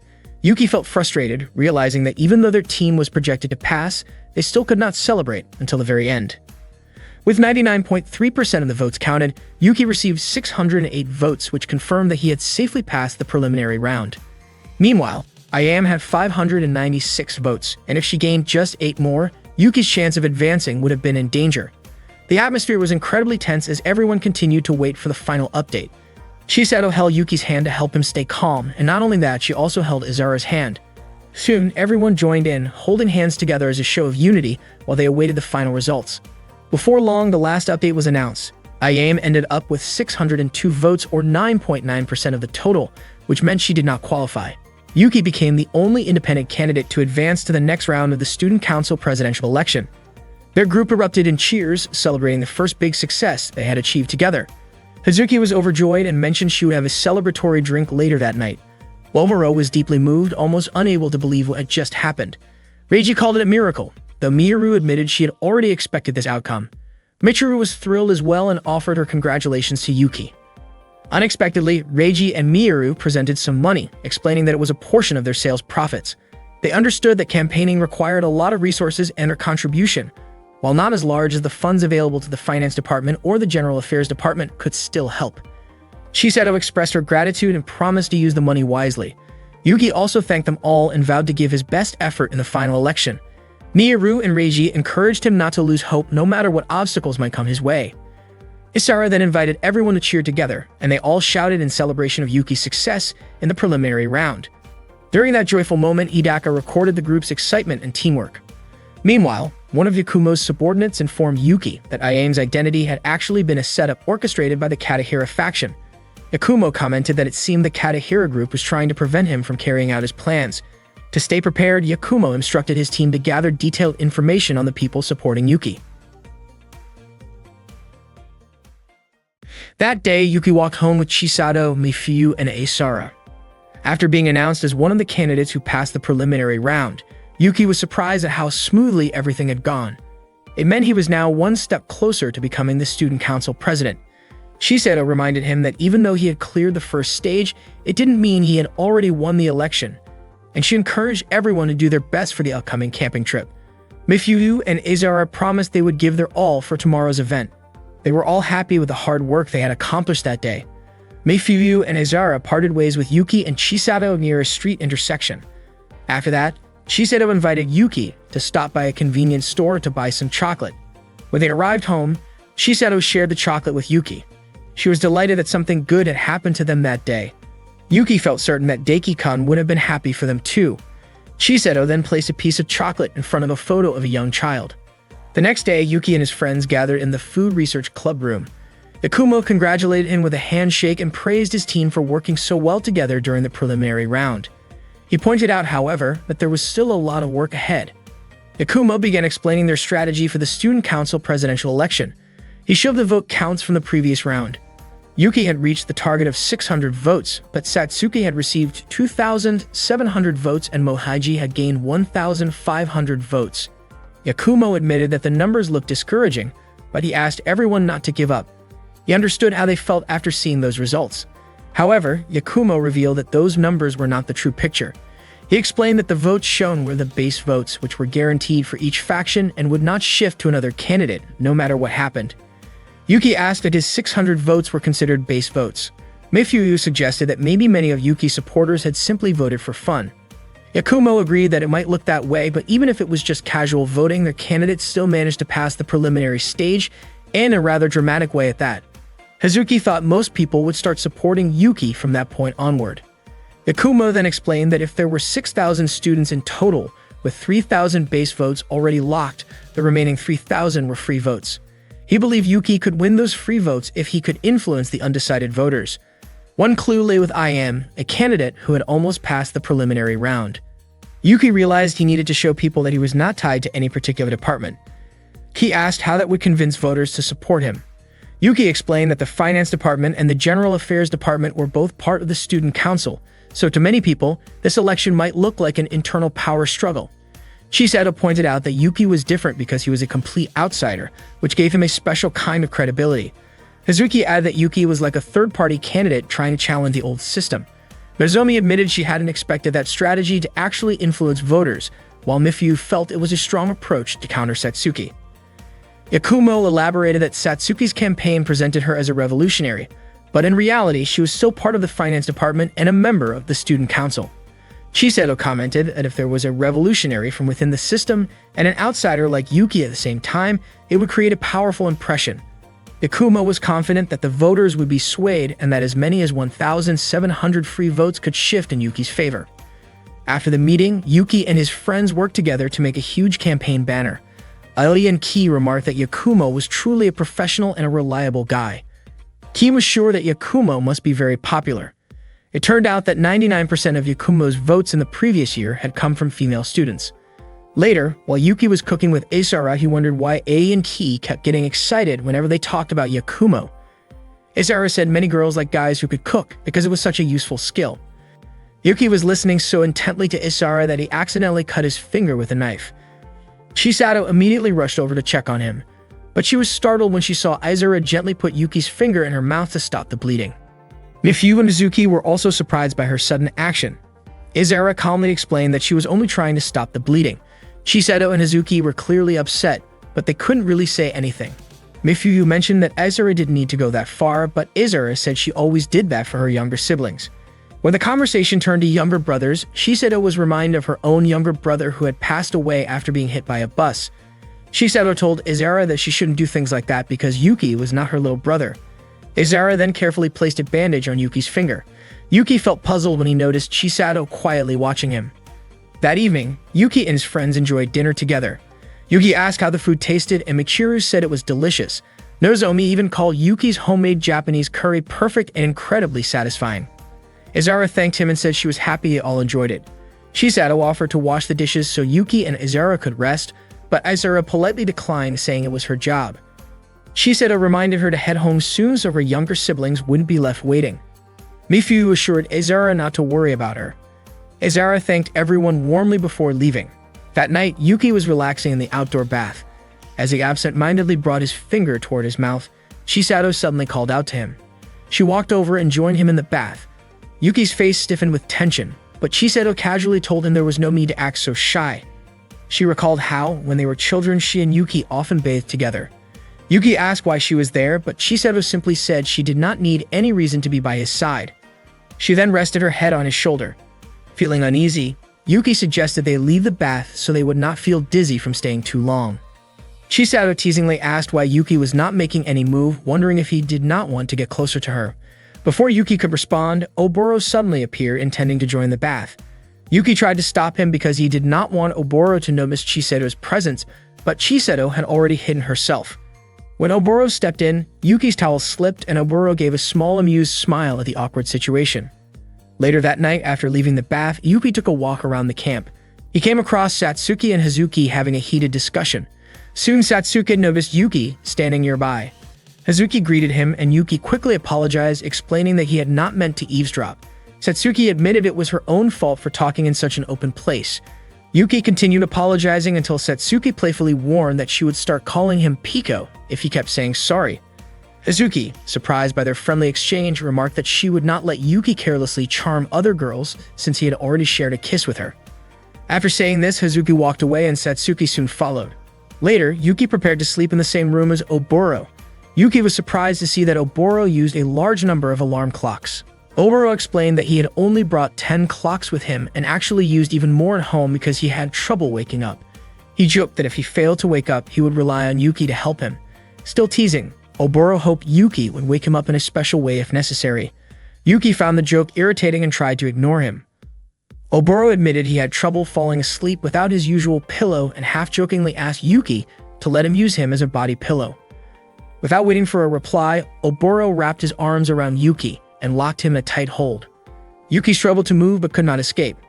After half an hour, Yuki urgently needed to use the restroom and tried to free himself, but Oboro refused to let go. Yuki finally pretended to hear Mohaiji's voice to distract him, and the trick worked. Oboro released him, allowing Yuki to hurry out. On his way, Yuki spotted Hazuki sitting alone in the garden. Concerned, he approached her. Hazuki, who seemed a bit unsteady, nearly lost her balance, and Yuki quickly helped her. She was clearly tipsy and repeatedly asked for affection in her cheerful, uninhibited state. Yuki carefully supported her and guided her back to the campsite. Since male students were not allowed inside the girls' area, he stopped at the entrance, but Hazuki insisted that he help her all the way to her room. Most of the girls were already asleep, but Chisato was still awake and heard Hazuki's voice outside. Yuki escorted Hazuki inside, but as he quietly closed the door, another girl caught sight of him and shouted. The commotion woke several girls, who immediately began searching for the intruder. Yuki managed to hide and quickly looked for a safe place. He ended up near Satsuki's room, and Satsuki promptly helped him inside. A few moments later, the girls knocked on Satsuki's door, asking if she had seen anyone suspicious nearby. Satsuki calmly denied it and asked if the person had done anything inappropriate. The girls replied that nothing harmful had happened, but said they would continue to check the area. Satsuki reminded them to stay calm so as not to disturb those sleeping and told them to make sure all the girls locked their doors. After the group left, Yuki thanked Satsuki for saving him. She warned him that he still was not completely safe and reminded him that entering the girls' area was against the rules. Yuki admitted he had not realized how serious the situation looked and asked why Satsuki was willing to help him. Satsuki explained that she was starting to understand him better and believed he had a reason for being there. After Yuki shared everything that had happened, Satsuki apologized for unintentionally dragging him into her own troubles. Yuki felt relieved that she understood. Satsuki then questioned why Yuki seemed so close to Hazuki, pointing out that an ordinary student would not normally carry a teacher who had been drinking all the way to her room. Yuki explained that Hazuki was the advisor for the food research club, so it felt natural for him to assist her. Satsuki argued that Yuki should have called a female club member instead to avoid any misunderstandings and hinted that she suspected there might be something more between Yuki and Hazuki. Yuki firmly denied it, but Satsuki remained doubtful and half-jokingly warned that if he was lying, she might tell everyone what had happened that night. Yuki never expected Satsuki to sound so threatening, but she explained that she only wanted to know what really happened. Satsuki said she would act as if nothing had ever happened as long as Yuki told her the truth. She asked whether Yuki had really kissed Hazuki, and Yuki admitted it. although he insisted that it was just an accident. Satsuki moved a little closer and said she suspected Yuki had felt like he had no real choice, and that because of the unexpected kiss, Yuki had stayed near Hazuki when she was drunk. Satsuki believed it showed that Yuki cared about her. Yuki admitted that he neither disliked nor loved Hazuki. Hearing that, Satsuki felt relieved and, as promised, said she would let the incident from that night go. Yuki thanked her and prepared to leave, but Satsuki asked if he was sure about stepping out of the room. According to her, some of the girls were still wandering the hallway, so she suggested he wait in her room for about an hour until things calmed down. Yuki said he did not want to bother Satsuki any longer, which made her ask for a small favor in return so that he would not feel guilty. To Yuki's surprise, Satsuki casually took off her jacket and gave him a playful smile. Meanwhile, Shizeto helped Hazuki back to her room. That night, Mikuru stood alone on the rooftop, quietly gazing at the sky. That night, Yuki was still at the camp and hiding inside Satsuki's room. From the outside, their conversation sounded suspicious, as if they were up to something inappropriate, but in reality, they were simply playing Japanese chess. Satsuki ended up winning the game and teased Yuki by calling him a terrible player. Once again, she gave him a strange nickname, which Yuki clearly did not like. Meanwhile, the girls were on patrol in the hallway, wondering why the intruder had not been caught yet. Satsuki told Yuki that the girls probably would not stop searching until they found him. Yuki asked how he could get out of the situation, and Satsuki offered him two options. He could either turn himself in, or he could stay with her forever. Then, with a playful smile, she added a third option. He could stay and play more shogi with her while waiting a little longer. Yuki chose the third option, joking that if things did not work out, he might end up choosing the second one. Satsuki asked if he was really sure about that and teased him by wondering what Hazuki would say if she knew. Yuki insisted that Hazuki had nothing to do with this, but Satsuki suddenly brought up the time Yuki accidentally kissed Hazuki. Embarrassed, Yuki quickly explained that it had been an accident. Satsuki then asked what would happen if she were the one to force a kiss on him. Would Yuki also call that an accident? Yuki was left speechless, and Satsuki chuckled before inviting him to continue their game. In the middle of the match, Satsuki asked if Yuki had ever heard of the real reason Hazuki left home. Satsuki shared that Hazuki once shut herself away, refusing to speak to anyone in the family. Satsuki had asked their parents, but they could not help either. Hazuki remained silent and eventually left home. Ever since then, their mother had been deeply worried and depressed. Satsuki desperately wanted to help but had no idea what to do. She thought Hazuki seemed more open with Yuki and believed that maybe Hazuki would tell him someday, but Yuki admitted that Hazuki had never mentioned anything to him. After checking the hallway, Satsuki said it was probably time for Yuki to leave and suggested using the emergency stairs since the girls might still be patrolling. Once outside the girls' arena building, Yuki thanked Satsuki sincerely for helping him escape. Satsuki said she had enjoyed spending time with him and hoped they could hang out again. Before they parted, she once again playfully asked if Yuki would consider it an accident if she really did force a kiss on him. Yuki grew nervous as Satsuki leaned in closer, making his face turn bright red. Just then, they spotted Hazuki buying a drink. Hazuki walked over to Yuki, and for a moment, Satsuki thought Hazuki was about to kiss him. Instead, Hazuki suddenly sprayed her drink all over Yuki's face, laughed mischievously, and walked away. Neither of them noticed that Michiru had seen everything from the rooftop. The next morning, A told everyone that there had been a suspicious intruder wandering around the girls' camp the previous night. Yuki was shocked to hear this. According to A, the incident had caused a lot of noise and kept many girls from sleeping well. Nozomi, however, had no idea it happened because she went to bed early. He asked if Chisato had noticed anything, but Chisato said she had been busy all night taking care of Hazuki, who had gotten drunk. Mifuyu also slept so soundly that she did not notice anything. Michiru admitted she had not seen anything either. Izara mentioned that she thought the dorm security was strict, but clearly, something like this could still happen. Satsuki remarked that some foolish girl must have brought the intruder into the girls' camp. Hazuki, curious, wondered who that foolish girl could be, while Yuki pretended to know nothing. That night, Nozomi suggested a fun activity to lighten the mood. Since recreation was an important part of camping, she proposed a courage test. Satsuki agreed, saying her campaign work had been going well, so they could afford a little break. Nozomi proudly introduced her invention, a device she called Bakeru-kun. Yuki was puzzled by the strange name and could not figure out how she came up with it. When the courage test began, Yuki was paired with Chisato. As they walked together, they suddenly heard Hazuki and Isara scream. Yuki was about to rush to help them, but Chisato stopped him and asked if he was really that worried about Hazuki and Isara. Yuki explained that he was only concerned because they screamed, but Chisato seemed unconvinced. Soon after, Bakeru-kun rolled past them and transformed into a Japanese-style toilet. Yuki mentioned the old myth about a ghostly hand emerging from such toilets, but instead of a hand, a foot suddenly appeared from underneath it. Yuki was completely confused. Chisato crouched down to check under the toilet and asked Yuki to help her, leaving him unsure of what to do. Chisato then asked why Yuki seemed so worried about Hazuki and Izara earlier, but not about her. Yuki tried to explain that it was not like that. Looking a little hurt, Chisato brought up the night before, saying she knew the so-called intruder must have been Yuki. Cornered, Yuki admitted he had only been playing shogi. Chisato misunderstood and assumed he meant playing shogi with Hazuki, which confused Yuki until he realized she was talking about Hazuki instead of Satsuki. Chisato, still suspicious, suggested Yuki must have been with someone else too. Yuki explained that Hazuki had been drunk and unconscious, so he had simply carried her back to the dorm.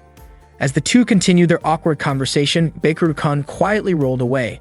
Yuki could not help wondering why Chisato had been acting strangely lately, especially since she had rested her head on his shoulder while they were soaking in the bath the day before. Yuki reassured Chisato that she did not need to act this way because he would never abandon her. He promised to stay by her side whenever she needed him. Chisato was touched by his words, but Yuki carefully clarified that this was not a confession of love. Chisato admitted she did not fully understand and looked sad. A moment later, Izara and Hazuki appeared. Before they could say anything, Chisato quietly walked away and Yuki immediately went after her. That night, Yuki felt relieved because he was finally able to take a peaceful bath. As he walked near the park, he noticed Hazuki sitting alone. Curious, Yuki approached her, but Hazuki immediately called him a creepy intruder. Yuki tried to explain that he had only been mistaken for someone suspicious and almost got caught because he had helped Hazuki earlier. Unexpectedly, Hazuki suddenly brought up Satsuki in a frustrated tone. Yuki asked why Hazuki seemed so upset with Satsuki, but Hazuki insisted that she didn't actually hate her. Yuki then carefully asked whether Hazuki disliked her own family and why she had left home. Hazuki guessed that Satsuki must have asked Yuki to bring up these questions and said that alcohol was the only thing she could truly trust. Hazuki sounded disappointed, thinking her younger sister might have sent Yuki to get her to talk. Yuki asked Hazuki to stop teasing him, but Hazuki claimed that she had confessed her real feelings to him before. Yuki quickly denied that anything like that had happened.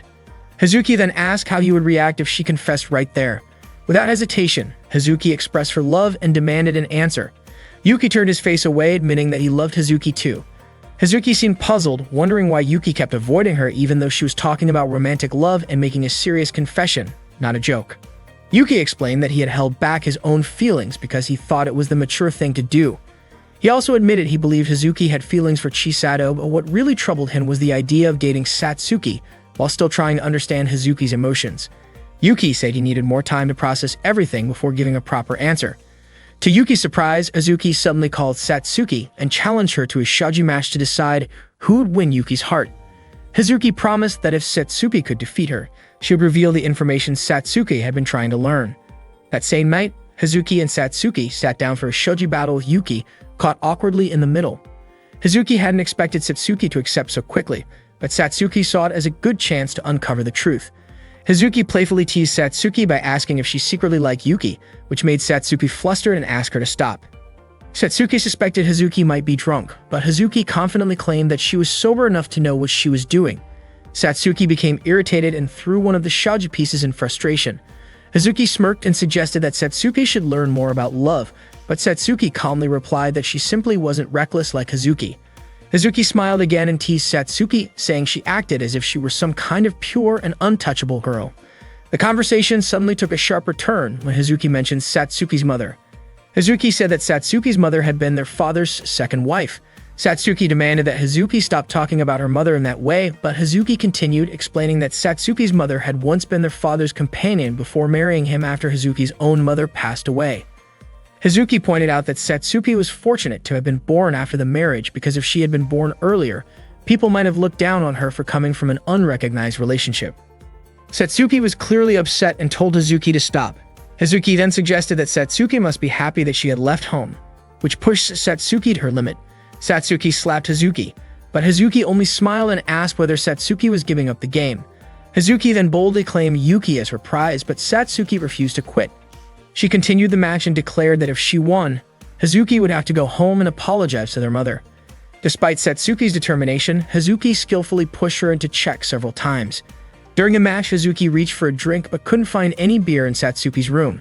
Hazuki then began to share a story from when they were younger. When Satsuki was still a child, Hazuki once suffered a serious head injury that left a large scar. The wound bled so heavily that many adults worried she might need a blood transfusion. Hazuki explained that what made everyone even more anxious was her rare R-negative blood type. It turned out that Satsuki's mother also had the same R-negative blood type. At first, Satsuki didn't believe it, but Hazuki revealed that Satsuki's mother had actually given birth to her. This shocking truth meant that Hazuki and Satsuki were blood-related sisters, both born from the same mother.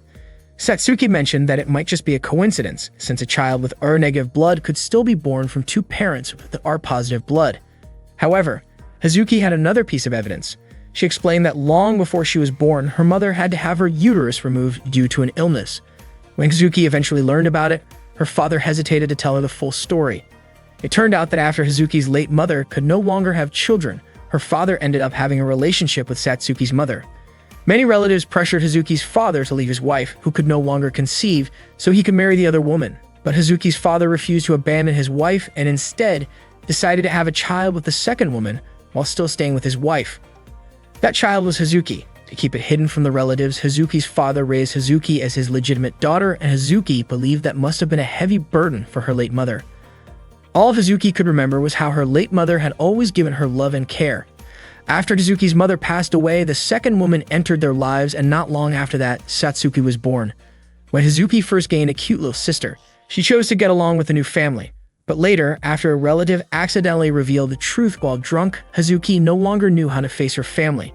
She panicked and struggled to figure out what to do, but her confusion eventually turned into anger. Unable to forgive her family, she decided to leave home. Hazuki felt deep sadness about this reality. To simply forget it would feel as though her late mother had never existed, and that was something she could never accept. Because of that, Hazuki decided that she only had one mother, the one who had already passed away. Satsuki cried after hearing the truth. She apologized to Hazuki and admitted she never realized how much Hazuki had endured. Hazuki held Satsuki's hand and told her that none of it was Satsuki's fault, since Satsuki had nothing to do with what happened.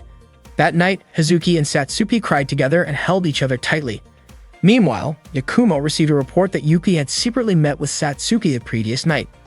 One of Yakumo's subordinates suspected that Satsuki might try to use this against Yuki, but Yakumo was not convinced. If Satsuki were truly pursuing something like that, she would have already taken advantage of the incident with the troublesome person from the other day. Yakumo instructed his team to make sure the matter did not reach anyone else, especially their rivals. The Public Security Department was scheduled to return the following week once their suspension ended, and Yakumo told his subordinates to assign tasks and keep a close watch on the Katahira faction. One night, Shiseto dreamed of waking Daiki by giving him chocolate, but he never opened his eyes. She suddenly woke up startled and got ready for school. After preparing herself, she went to Yuki's room to wake him up. Shiseto reminded him to get ready because their campaign for the upcoming student council election was starting that day. Without realizing it, Shiseto accidentally mentioned Daiki's name instead of Yuki's.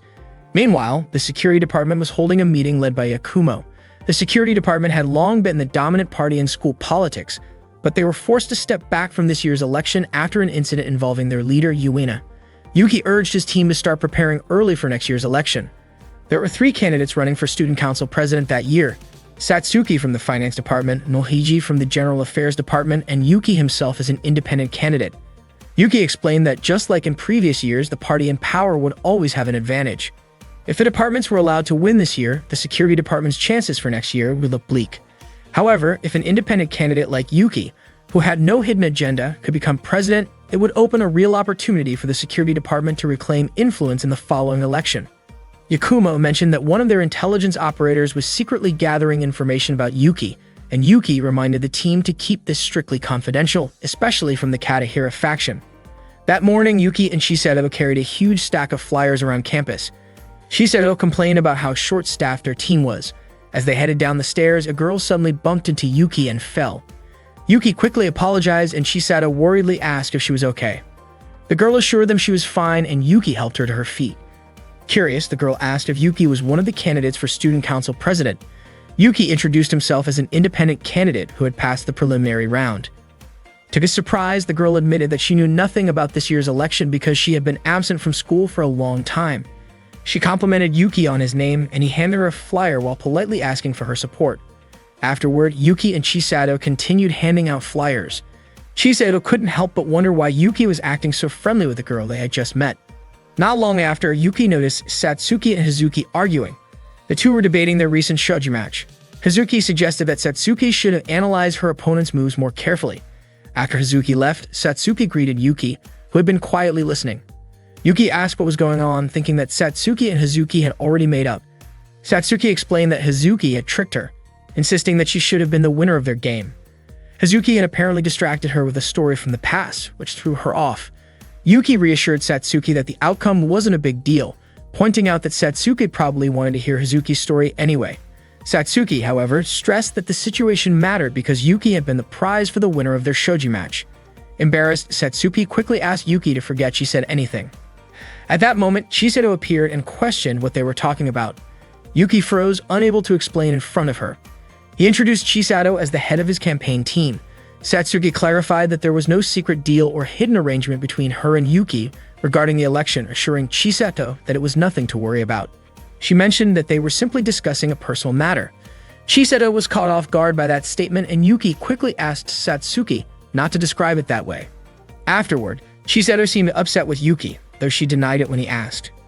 Yuki tried to clarify that he hadn't been discussing anything election-related with Satsuki, but Chisato's frustration came from Yuki being too close to her rival.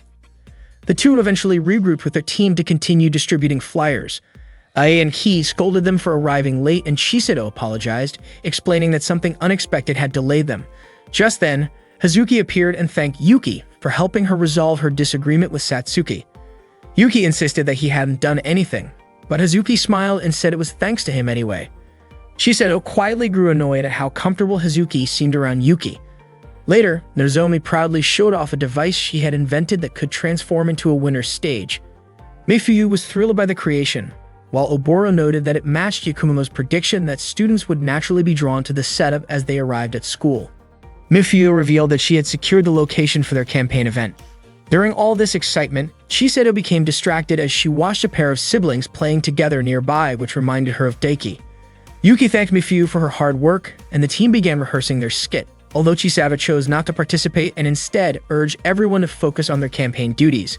Not long after, Higaka arrived with a message from the ASP stating that she had been assigned to report to Yuki throughout the election period. Yuki happily welcomed her as a collaborator. The flyer distribution team was divided into groups, with Oboro, Isara, and Michiru handling the handouts, while Ai and Ki were assigned by Nozomi to generate power for the winner's stage. Once everyone was in position, the campaign kicked off. Ai and Ki pitted to supply electricity to the stage. Yuki delivered an energetic speech to the gathered students, and the rest of the team worked hard to distribute flyers to the crowd. At the same time, Satsuki gave her own public speech elsewhere on campus. Meanwhile, the General Affairs Department gathered in their room, excited about their strong chance to win this year, especially since the Security Department had been excluded from the election and they had gained a powerful ally. During his speech, Yuki spoke about his plan to stop the club reform policy.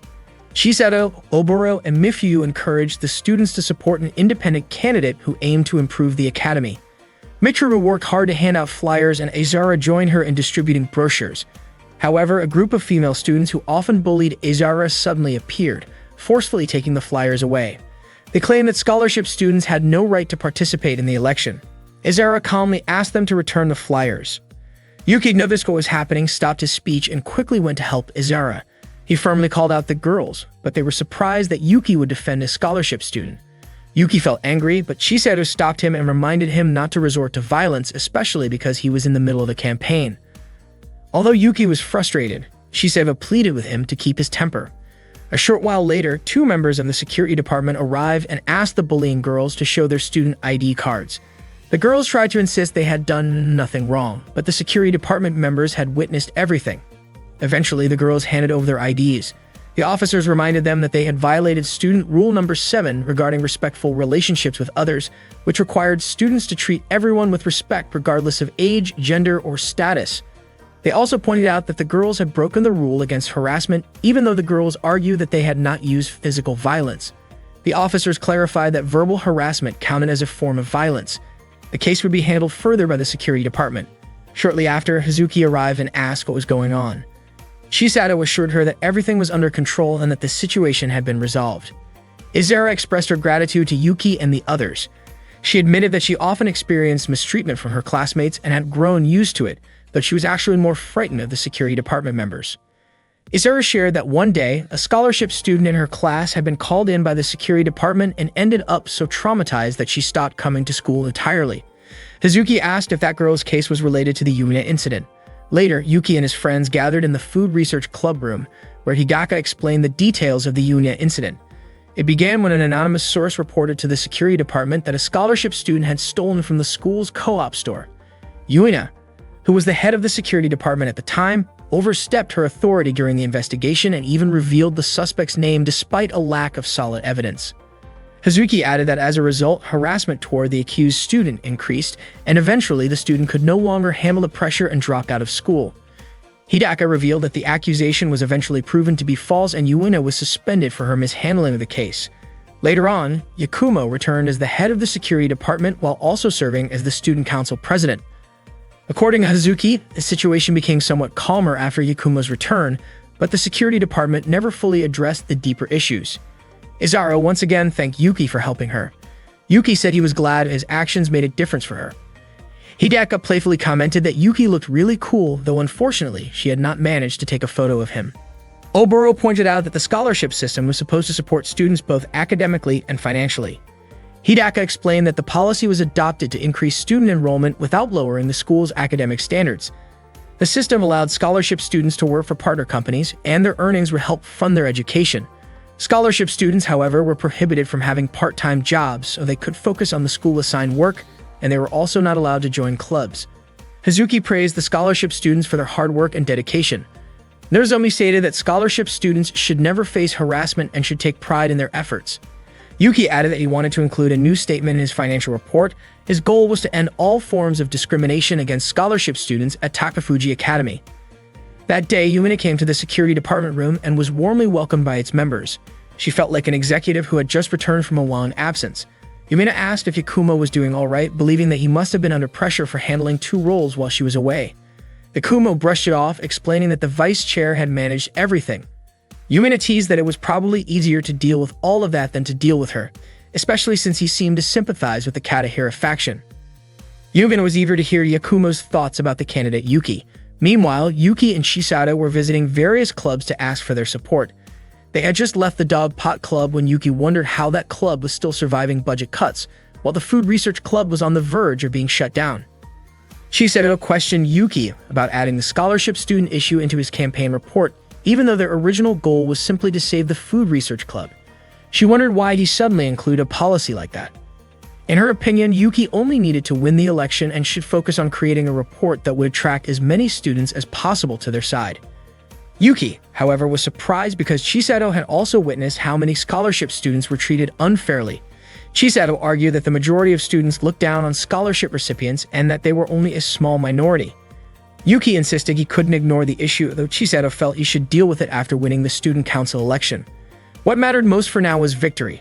Yuki disagreed, saying that the issue needed to be brought to everyone's attention as soon as possible. Chisato wondered if Yuki's determination came from a sense of justice, because of Isara, who was a scholarship student, a desire to impress Hazuki, a wish to be praised by the ASP reporter, or even a rivalry with Satsuki. Yuki was confused as to why she would think that way. Chisato admitted she simply didn't want Yuki to leave her behind. With tears in her eyes, she asked why he was drifting away. Yuki reassured her that he was right there with her, promising that he would always stay by her side and never go anywhere. Later that afternoon, Yuina and Yakumo discussed Yuki. Yuina praised Yuki's strong approval ratings and asked whether he would side with them. More specifically, if he could be swayed to act as a figurehead for the security department. Yakumo replied that he and Yuki were only cooperating to help Yuki get elected. Yuina suspected that Yuki might eventually propose policies that could harm the security department and warned Yakumo to be careful about who he was working with, using the proverb that someone trusted could still betray you when you least expect it. After that, Yuina said her goodbyes. That same afternoon, A and Ki were exhausted after working all day. Hidaka mentioned that Yuki's approval rating was the highest among all candidates, which left them surprised by the news. Later, Yuki walked home with Chisato and Mifyu. Chisato was puzzled that most of Yuki's supporters were female. Mifyu casually said it was because Yuki was charming. Suddenly, a car from the recycling club sped recklessly past them. They then approached Michiru, who was sitting alone. Yuki asked why she wasn't playing her harmonica. Michiru said it seemed to be broken. Yuki took the harmonica and tried blowing into it to test it. Shiseido and Mifu were startled, realizing it meant an indirect kiss.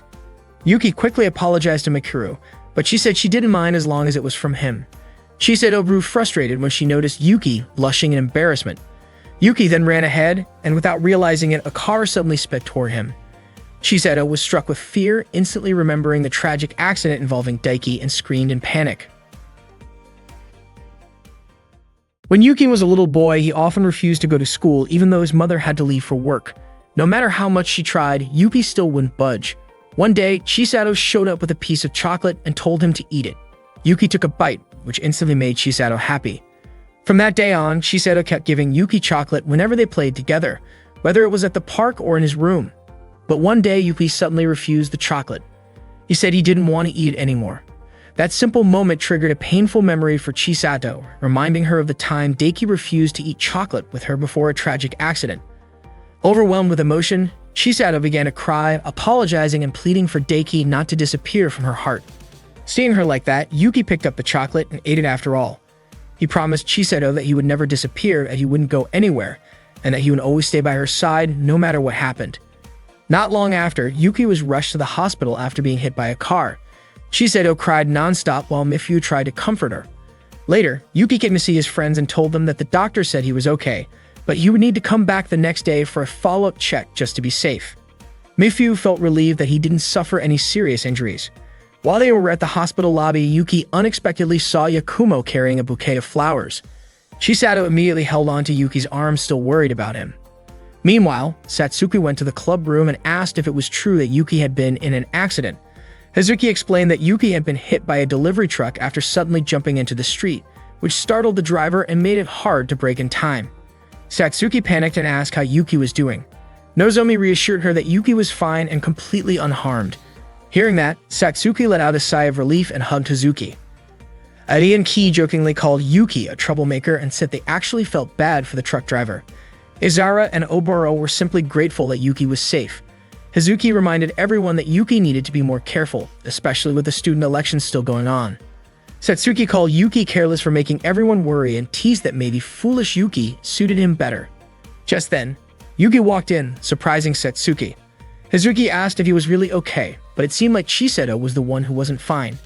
She kept clinging to Yuki, even when they were already in front of his house. Shiseido refused to let go of his hand even though Yuki wanted to go inside, change clothes, and rest. When Yuki finally tried to change, he accidentally knocked down Mikiru's harmonica, which had Kana's name engraved on it. Shiseido still wouldn't let go of him, not even when Yuki wanted to eat, use the restroom, or take a shower. Yuki apologized, saying he hadn't meant for the earlier accident to happen and promised to be more careful from now on. He understood that Shiseido had been badly shaken, but he gently asked her to understand and give him some space. Even so, Shiseido still didn't let go. Yuki finally tore his shirt so he could take a shower. Shiseido stayed right outside the bathroom door, making Yuki more frustrated. He hit the bathroom mirror in frustration, admitting he didn't know what to do anymore. Shiseido called him a liar, reminding him of his promise not to leave her. Yuki tried to explain that he hadn't gone anywhere and was still there with her, but Shiseido kept insisting he was breaking his promise. Unable to hold back his frustration, Yuki raised his voice and told her to stop. Startled, Shiseido left the bathroom and took a piece of chocolate from her bag. She offered it to Yuki, asking him to eat it, to say it tasted good, and to forgive her. She begged him to stay by her side and never leave. Yuki looked at her and asked what he really meant to her. He questioned whether he had only been a replacement for Daiki all this time. Shiseido denied it, but Yuki didn't believe her. He felt that she wasn't truly seeing him, she was only seeing Daiki through him, and because of that, what they had couldn't be called love. Shiseido was shocked by his words. Yuki felt that she was drifting further and further away from him. He told her he wouldn't eat the chocolate anymore and said that if anyone should eat it, it should be her. He didn't want to be Daiki's substitute anymore. Shiseido asked why he refused when he had promised to stay with her. Yuki answered that he was indeed with her, but he didn't want to be treated as someone else. He asked her to see him as Yuki, just Yuki, because he wanted her to be with him for who he truly was. Shiseido bit into the chocolate, trying to eat it, but she couldn't bring herself to swallow it. Tears streamed down her face once again. That night, Yuki lay awake, unsure of what to do next, while Shiseido also stayed awake, quietly crying as memories of Daiki continued to haunt her. The next day, Yuki delivered a speech in front of the students while his team worked hard on campaign tasks. Everyone joined forces to support Yuki in the election, but Chisato remained quietly in her room, still looking sad. After a full day of campaigning, Yuki returned to the club room and was surprised to find Mikuru searching for something under a table. Yuki quickly looked away because he did not want to accidentally stare at Mikuru's underwear, which was slightly visible. He then asked where the other team members were. Mikuru explained that no one else had arrived at the club room yet. Yuka checked the latest approval rankings and was pleasantly surprised to see that he was now ahead of the other candidates. A smile crossed his face as he looked at the results. Mikuru studied Yuki's expression and remarked that the colors she sensed around his body seemed to show a hint of unease. She wondered if it was because Chisato had not come to school. Yuki admitted that Mikuru's guess was partly true. His feelings were mixed. Some of it was because of Chisato, and some was due to personal matters. Yuki asked Mikuru not to worry about it and handed her the harmonica he had accidentally carried in his pocket. He told her that he had repaired the harmonica, which made Mikuru curious about how he managed to fix it. Yuki explained that he learned the method from the internet. Delighted, Mikuru immediately tried playing it and felt happy to hear the improved sound. She played a beautiful melody and Yuki asked what song it was. Mikuru admitted that she did not know. She was simply playing what she had practiced. Yuki noticed a name engraved on the back of the harmonica and asked if someone named Kana had taught her. Mikuru revealed that the harmonica had originally belonged to Kana and was given to her as a gift. Yuki commented that Mikuru and Kana must have been close friends. Mikuru smiled softly and confirmed that Kana had been her best friend, but she had suddenly lost contact with her. Mikuru explained that she had come to Takafuji High School hoping to find Kana, but had not succeeded yet. She began to play the harmonica again, as if recalling her memories with Kana. Meanwhile, Kana was lying alone in a hospital room. At the same moment, Yakumo rushed into the club room, calling out Kana's name by accident as he stumbled through the doorway. Startled, Yuki and Mikuru looked at him in surprise. Yakumo quickly apologized, explaining that he had tripped at the entrance. He then asked about Chisato, saying he had been unable to reach her. Yuki told him that Chisato was feeling unwell and needed to rest. Yakumo mentioned that Chisato had asked him for advice the day before and that he had wanted to discuss it further. Curious, Yuki asked what kind of advice they were talking about. Yakumo then questioned Yuki about his plan to address discrimination against scholarship students in his campaign report. Yuki admitted that he was still working on the policy and was unsure of the best approach. Yakumo firmly advised Yuki to drop the idea and warned him not to bring up anything related to scholarship students during the election. Yuki pointed out that some students were experiencing bullying, but Yakumo's tone turned serious as he stated that this was no longer a request but an order. Yakumo reminded Yuki that their group was supporting his candidacy to ensure his victory, not to push personal opinions that might jeopardize the election. In Yakumo's view, sensitive issues like that could be addressed after Yuki was elected, but if he lost now, nothing could be done.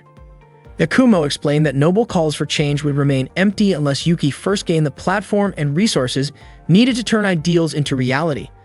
He emphasized that Yuki should understand the importance of strategy in making his vision achievable. That day, Yumina called Katahira, feeling confused about why Yakumo was still working with Yuki. She thought it was a waste of time since she had already made her own plans. Yumina promised to protect Takafuji's traditions, and she also had a request for Katahira. On the same day, Yuki went to the hospital for a follow-up checkup. While handling the paperwork at the administration desk, he noticed Kimika, who was also there for treatment because of a problem with her contact lenses. Kimika asked why Yuki was visiting the hospital, and he explained that he was only getting a checkup after his recent accident. Kimika looked concerned and then accidentally dropped one of her contact lenses. As Yuki helped her search for it, he suddenly spotted Yakumo passing by. Curious, Yuki quickly followed him. Yakumo seemed irritated while talking on the phone with someone, which made Yuki wonder who was on the other end of the call. From what Yuki overheard, it sounded like there was a disagreement. Yakumo mentioned that it was Yuina's fault that the security department had to withdraw from the election. He also brought up Kana's name and pleaded for someone not to abandon her. Yuki suddenly realized that the Kana Yakumo mentioned might be the same Kana, who was Michiru's missing friend. After finishing the call, Yakumo entered an elevator, and Yuki decided to secretly follow him up to the 12th floor. When he reached the 13th floor, Yuki wandered around searching for a room but ended up at a dead end. By chance, he noticed a door with Kana's name on it. He cautiously opened it and stepped inside, only to find Kimika lying on a patient bed. Shocked, Yuki then noticed a girl quietly sitting with her eyes open. He wondered if this girl was the Kana everyone had been talking about. Before Yuki could process what was happening, Yakumo appeared and asked why he had entered Kana's room.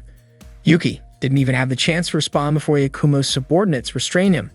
When Yuki regained consciousness sometime later, he discovered that his hands were handcuffed. Yakumo questioned him but calmly offered to remove the cuffs if Yuki promised not to resist. Yuki agreed, and Yakumo's subordinates unlocked the restraints. Yakumo asked how much Yuki knew about Kana and insisted that Yuki answer honestly. He explained that he didn't want any violence because he preferred to maintain a good relationship with Yuki. Yakumo introduced himself as the former head of the security department. Although he admitted he couldn't do much against Yuina's plans, he warned that he was still capable of taking serious action when necessary. Yuki explained that all he knew was that Kana owned the harmonica Mikuru often carried and that he had heard about Yakumo's deal to help Kana recover, which somehow involved Yuina.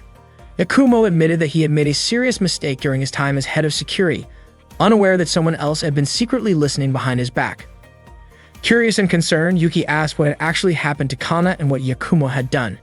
Yakumo said that if Yuki truly wanted to know, he would tell him everything, but warned him never to return after hearing the truth. Yakumo then revealed that the security department was responsible for keeping the school safe, but since it was impossible to monitor every corner of such a large campus, they had resorted to questionable methods. They used EST agents, essentially undercover students who blended in like normal classmates while secretly observing others and reporting information back to the department. This system allowed the department to handle potential problems before they escalated. After completing orientation and training, each S agent was assigned to a handler, someone who directed their missions and took responsibility for them. Kana was one of these agents and Yakumo had been her handler. Surprisingly, Mikuru had also been an agent under his supervision. Yuki was stunned to learn this, realizing that Michiru's habit of searching under desks and furniture was not random. She had actually been planting listening devices. Yakumo added that Yuki couldn't simply walk away after learning such confidential information. Meanwhile, Mikuru sat elsewhere playing the harmonica that Kana had given her, clearly missing her dear friend.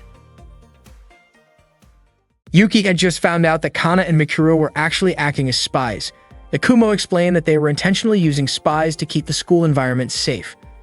Every year, the amount of money flowing through the school reached billions of yen, while the student body held a significant level of autonomy in their decision-making.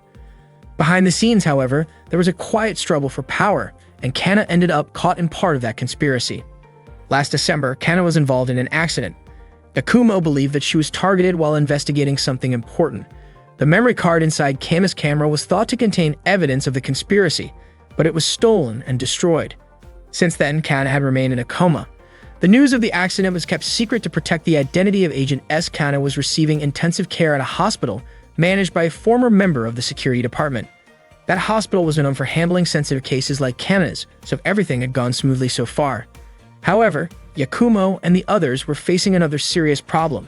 Meanwhile, Yuina was on the phone with someone informing them that Yakumo was determined to place Yuki on the throne as the next student council president. Yuina asked the person on the other end of the line to help her prevent Yuki from becoming president. That same day, Mifuyu visited Chisato in her room and was surprised to find her looking downhearted. When Mifuyu asked what was wrong, Chisato claimed that nothing was bothering her. Chisato even said she did not care about the upcoming election at all. Mifuyu reminded her that if they failed, the Food Research Club would be disbanded. Chisato admitted that she no longer cared about the club either, leaving Mifuyu shocked by how much her attitude had changed. At the same time, Yakumo revealed that the hospital where Kana was being treated was affiliated with the Katahira faction, which was Yakumo's internal rival within the department. One of the conditions for admitting Kana to that hospital was to appoint Yuina as the head of public security. Yuki was stunned to hear how far they were willing to go just to decide who would hold such an important position. Yakumo then asked whether Yuki thought it would be better to let Kana die. Yuki quickly denied ever meaning something like that. Yakumo expressed confidence that Yuki could handle this situation, comparing it to the way he firmly refused to eat chocolate in the past. Yuki was startled that Yakumo even knew about that. Yakumo explained that ever since Chisato's younger brother passed away, she had been depending on Yuki for lifelong support, but in Yakumo's view, Yuki had been pushing her away. Yuki could not understand how Yakumo had come to that conclusion. Yakumo reminded him that he once swore to become Daiki's replacement forever. Yakumo knew that Yuki secretly believed Chisato would one day accept Daiki's death, and when that happened, Yuki would no longer have a reason to stay by her side. Yakumo also pointed out that Yuki was using Daiki's memory as an excuse to hide from his own feelings. Even when Yuki tried to fall in love with another girl, Chisato always remained on his mind. Yakumo accused Yuki of being unable to commit to anyone, which naturally upset Yuki. Yakumo added that compared to the complicated emotions Yuki was dealing with, Yakumo's own situation felt more straightforward, since he was about to lose someone important to him. Meanwhile, Mifyu gently approached Chisato again. She suspected that Chisato had argued with Yuki and invited her to talk things over with him, but Chisato refused.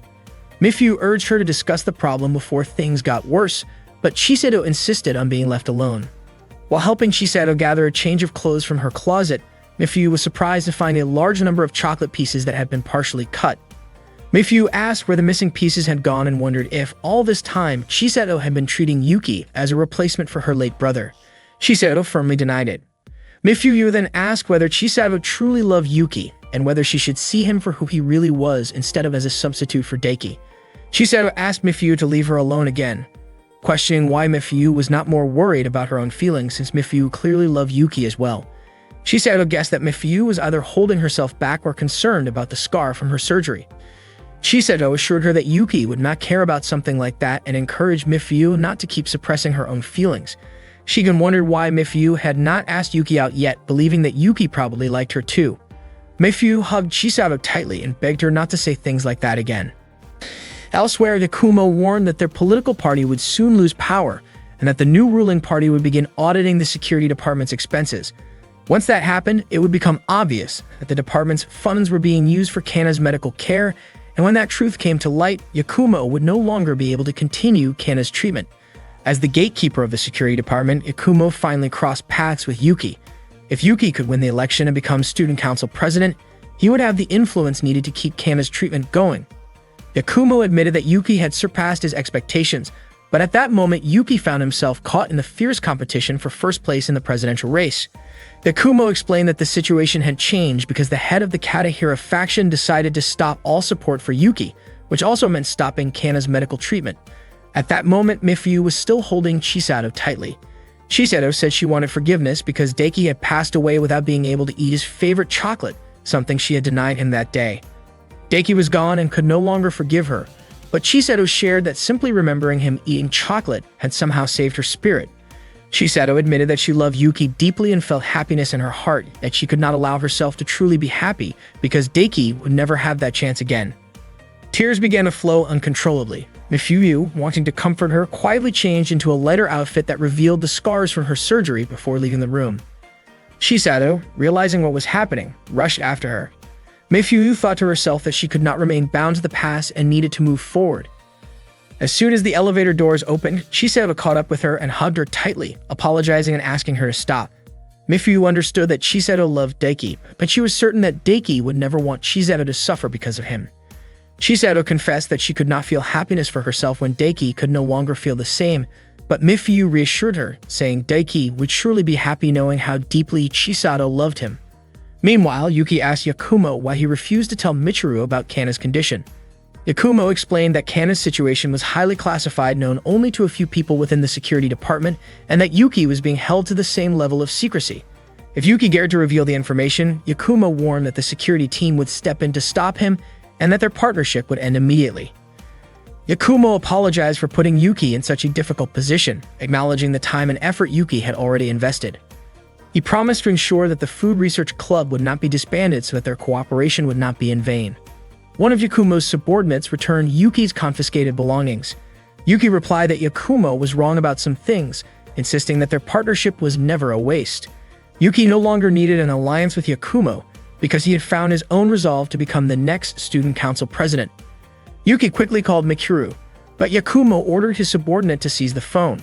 As the phone was knocked away, the call connected and Yuki shouted to Mikuru that Kana was at Hatsushiba General Hospital. Yakumo grabbed the phone and demanded to know why Yuki had done that. Yuki said he would not let Yakumo control everything on his own, especially when Yakumo never consulted anyone about the election or about Mikuru.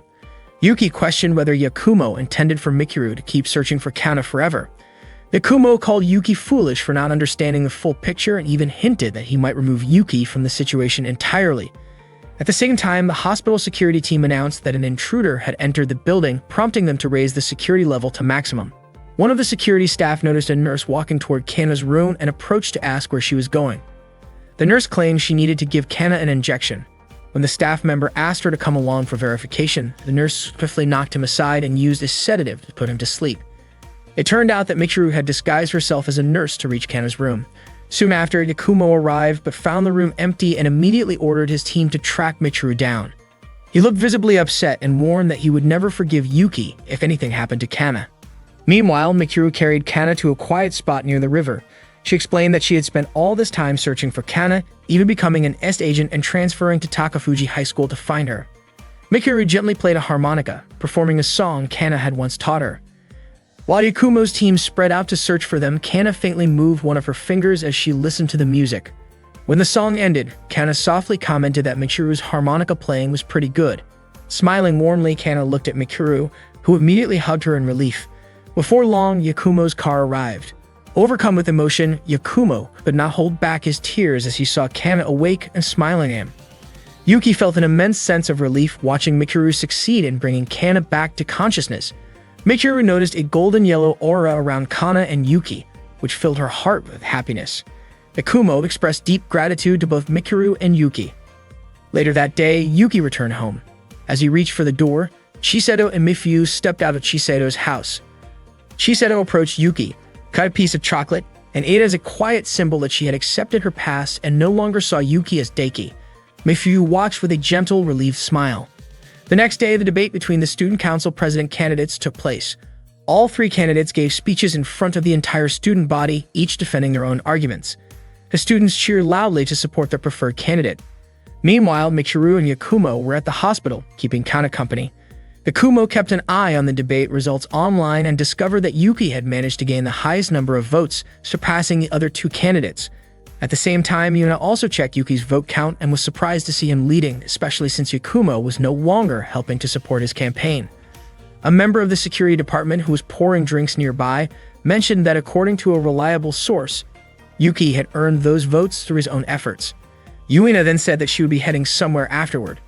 After winning the debate, Yuki and the members of the Food Research Club held a small celebration. They were amazed at how successful their hard work had been. Isara encouraged Yuki to give it his best, but he felt nervous and unsure of himself. Mifuyu pointed out that there was something Yuki needed to do before the big day. After school, Yuki went on a date with Chisato just as Mifuyu had suggested. Yuki asked why he needed to go on a date with Chisato, but Chisato admitted she didn't know the reason behind Mifuyu's idea. Yuki suspected that something might have happened between Chisato and Mifuyu. While they were out together, a man suddenly approached and asked if Yuki and Chisato were a couple. He politely requested their help in acting as a pretend bride and groom for a small event. They decided to go along with it and a mock wedding was held. Yuki couldn't help but be amazed by how beautiful Chisato looked in a wedding dress. After the ceremony, they even shared a playful pretend kiss. Soon after, a pair of young children came over to give them flowers, which reminded Yuki and Chisato of a similar moment from their childhood when they once congratulated a bride and groom. At that moment, Yuki realized that when he was younger, he hadn't understood the meaning of love. Chisato mentioned that they had actually done something like this before, and Yuki suddenly understood that he had fallen in love with Chisato back then, even if he hadn't been aware of it at the time. That evening, Yuki and Chisato went home together, happily enjoying a delicious dinner. Later, while walking near a bridge, Yuki moved closer to Chisato, about to share a quiet and heartfelt moment with her. However, before anything could happen, strangers suddenly appeared and used a stun device to knock them unconscious. Yuki collapsed and Chisato was taken away by the unknown group.